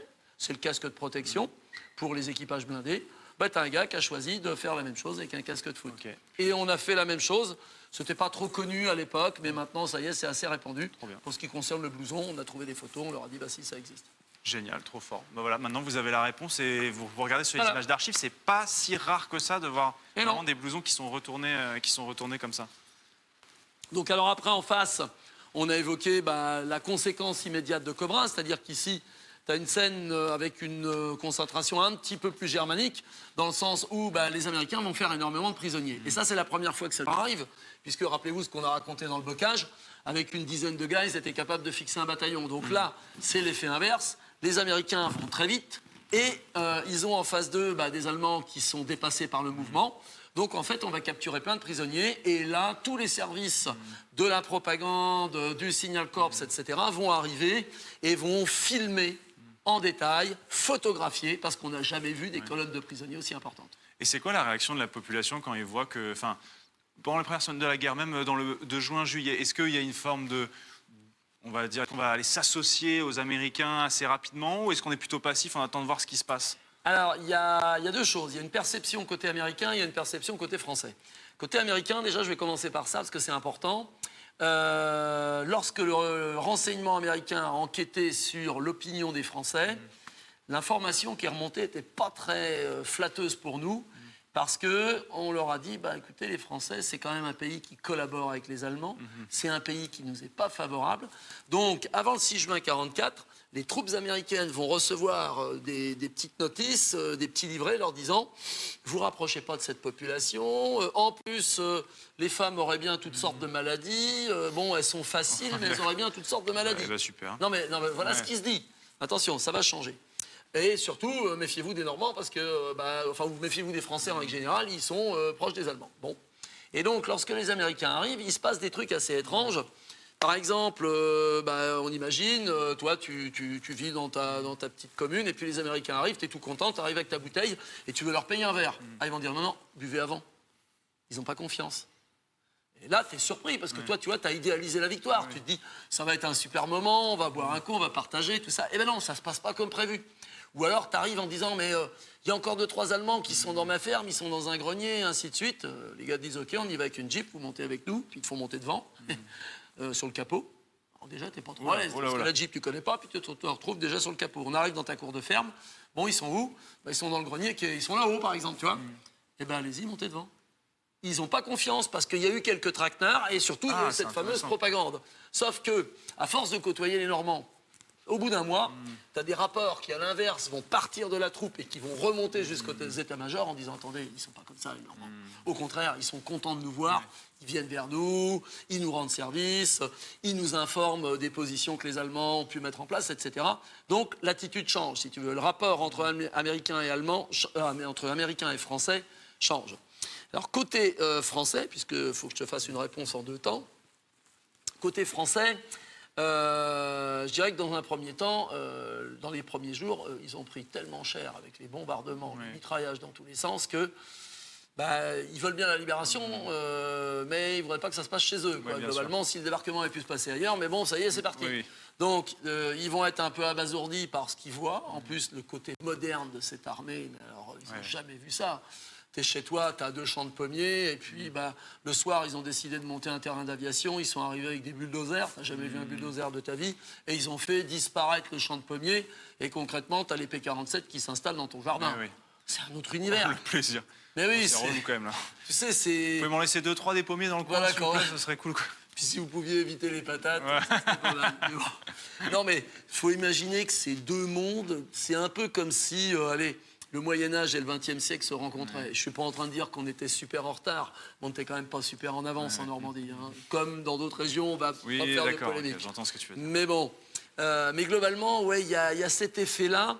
Ils sont vraiment surpris, ils sont fascinés par cette armée qui est ultra moderne, qui est riche. Oui, aussi. Ils ont des tas de trucs dans les poches, ils distribuent, parce qu'ils ont des consignes. Oui. Et tout ça, c'est à prendre en compte. Et petit à petit, les rapports s'améliorent parce que les Américains s'aperçoivent que globalement, les Français leur sont favorables et les Français s'aperçoivent que l'armée américaine c'est une armée de libération, donc ça se passe bien. Ça va être un peu plus délicat quand ces armées américaines vont s'installer de façon durable, notamment dans l'hiver. Lorsque les troupes seront par exemple sur Cherbourg, il y aura quelques exactions, il y aura des viols, des vols, des meurtres, etc. Mais bon, il y a des sales types dans toutes les troupes, hein, ça, voilà. Complètement. Et on peut finir, parce que c'est vrai que le temps file, Ma grand-mère m'avait raconté ça parce elle avait vu les Américains arriver c'était en Algérie. Ah oui. Parce qu'elle habitait là-bas. Ah oui, en 40. Et du coup, effectivement, les Américains qui donnaient des chocolats, des chewing-gums aux enfants, etc. Alors là, on arrive sur la fin de la bataille chez nous, en tout cas. Donc on est dans la suite de l'opération Cobra. Et on a voulu reconstituer en fait la percée, là, qui est une contre-attaque allemande, qu'on appelle l'opération Lüttich, qui a lieu donc entre le 7 et le 15 août dans le secteur Avranches-Mortain. Donc on a reconstitué une grande carte pour faire comprendre les choses aux gens. L'idée est assez simple. Hitler constate que les Alliés sont très avancés en Bretagne. Il veut les couper du gros des troupes qui est encore dans le centre de la Normandie. Il tente une contre-attaque en mobilisant tout ce qui lui reste comme division blindée, etc. On pourrait presque dire qu'il racle les fonds de tiroir. Oui. Il fait une percée qui surprend tout le monde. Ça commence le 7 août. Et surtout qui surprend tout le monde parce que la météo est catastrophique. Donc en fait, l'aviation ne peut pas sortir parce que le plafond est trop bas. Oui.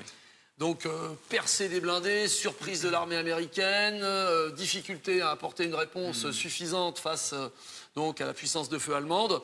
Sauf qu'à partir du lendemain, du surlendemain, l'aviation peut commencer à décoller parce que le plafond se dégage. Et là, ils vont faire du strafing, ils vont détruire tout ce qui circule sur les routes. La bataille va continuer encore une grosse semaine. Mais globalement, on peut considérer qu'à partir du 15 août, c'est fini, du moins dans la Manche. Et après, ça va super vite. Parce que si tu réfléchis un peu, 15 août, fin des combats dans la région de Mortain. C'est le débarquement en Provence aussi. Alors, dans le même temps, c'est le débarquement de Provence. Mais chez nous, dans un premier temps, ça n'a pas beaucoup d'incidence, le temps qu'ils arrivent. Mais absolument, tu as tout à fait raison. Donc 15 août, fin des combats chez nous. 21 août, bouclage de la poche de Falaise. Et 25 août, ils sont à Paris. C'est fou. Hein. Ben voilà. À quel point est-ce que tu es resté bloqué pendant... En fait, c'est pour ça que je trouvais trop intéressant qu'aujourd'hui, on parle de la bataille des... pour vraiment montrer à quel point est-ce que pendant un mois et demi, tu vas rester bloqué dans une toute petite poche. Et comment est-ce que finalement... en même pas un mois, en 3 semaines, c'est parti et tu vas récupérer quasiment toute la France et ça va aller très vite. Avec Brest aussi, qui est un sujet, on en parlera peut-être un jour, mais voilà. Donc j'espère que vous allez retenir ça de ce live et c'est l'idée vraiment que j'avais envie de vous partager avec ce live avec Patrick et surtout vous montrer ce magnifique musée. Il reste encore quelques pièces à aller visiter, bien sûr que je vous engage vraiment à venir voir parce qu'elles sont absolument géniales. L'après-guerre, une belle partie sur les civils aussi et il y a une superbe exposition du sergent Richard Taylor, une exposition absolument exceptionnelle de ce caméraman donc, qui est toutes les images que vous voyez d'Omaha Beach tournées le matin du 6 juin ont été tournées par ce monsieur et on a eu la chance de rencontrer sa fille qui est venue déposer juste avant le live avec Fred, on l'a vu. Des objets de son père, donc voilà, de ce monsieur qui, la fameuse vidéo du soldat qui marche sur la plage et qui tombe. Exactement, c'est lui qui l'a filmé, que tout le monde a vu, je pense, dans tous les documentaires qui parlent du débarquement. Sachez que si jamais vous voulez en savoir plus, foncez, c'est ici. Il y a des objets personnels, il y a sa Silver Star qui est là, donc sa décoration, donc bref, c'est absolument dingue, donc n'hésitez pas à venir voir. Donc il vous reste des choses à venir découvrir au Normandie Victory Museum. En tout cas, j'espère que ce live vous a plu, que vous avez passé un bon moment. Merci beaucoup, Fred, d'être venu. C'est trop bien. Est-ce que tu t'es régalé? Oui. T'as passé un bon moment? Comment ne pas s'amuser ici? Enfin, je veux dire, comment ne pas s'instruire? Apprendre des choses. Mais non, c'était super de t'avoir. Merci beaucoup. C'était vraiment un plaisir. C'était la deuxième manche après le musée des chars de Saumur. Un grand merci aussi à Patrick, ça a été un vrai plaisir. Les gens se sont régalés, je te le dis dans le chat, de toutes tes anecdotes. Tous tes viewers, merci à tous les gens dans le chat, c'était excellent, merci beaucoup, c'était super. Merci à tous, ça fait super plaisir. Si ça vous a vraiment plu, venez concrétiser ça et continuez de suivre les deux acolytes qui sont là parce que eux, c'est les experts et les spécialistes. Nous, on est, on va dire, connaisseurs dans notre domaine et eux sont là pour diffuser l'information. On essaye en tout cas et franchement c'était trop cool qu'on puisse continuer à travailler ensemble puisque tu nous avais filé avec le musée un énorme coup de main sur la vidéo de Grain que je vous enjoins à venir parce que c'est à quelques kilomètres d'ici. Ah oui, et voilà, donc franchement venez ici, allez voir la vidéo de Grain aussi parce que franchement on est sur le secteur et on parle également du débarquement. Plus des parachutistes, donc voilà, n'hésitez pas à aller regarder ça. Un grand merci donc au Normandie Victory Museum, un grand merci beaucoup à toi Patrick, un grand merci beaucoup à Warp aussi, à la production du live, j'espère que vous vous êtes régalés. Les images étaient trop chouettes, c'était trop bien de pouvoir vous montrer toutes ces scènes et voilà, on est trop content de pouvoir vous préparer ça. On a tourné aussi une petite vidéo avec Sylvain Livre qui devrait arriver en juillet, où voilà, ça va parler un petit peu véhicule, un peu Seconde Guerre mondiale, voilà, j'espère que ça vous plaira. Merci d'avoir suivi le live, on se retrouve très bientôt sur la chaîne Twitch pour un nouveau live. Des bisous tout le monde. Ciao!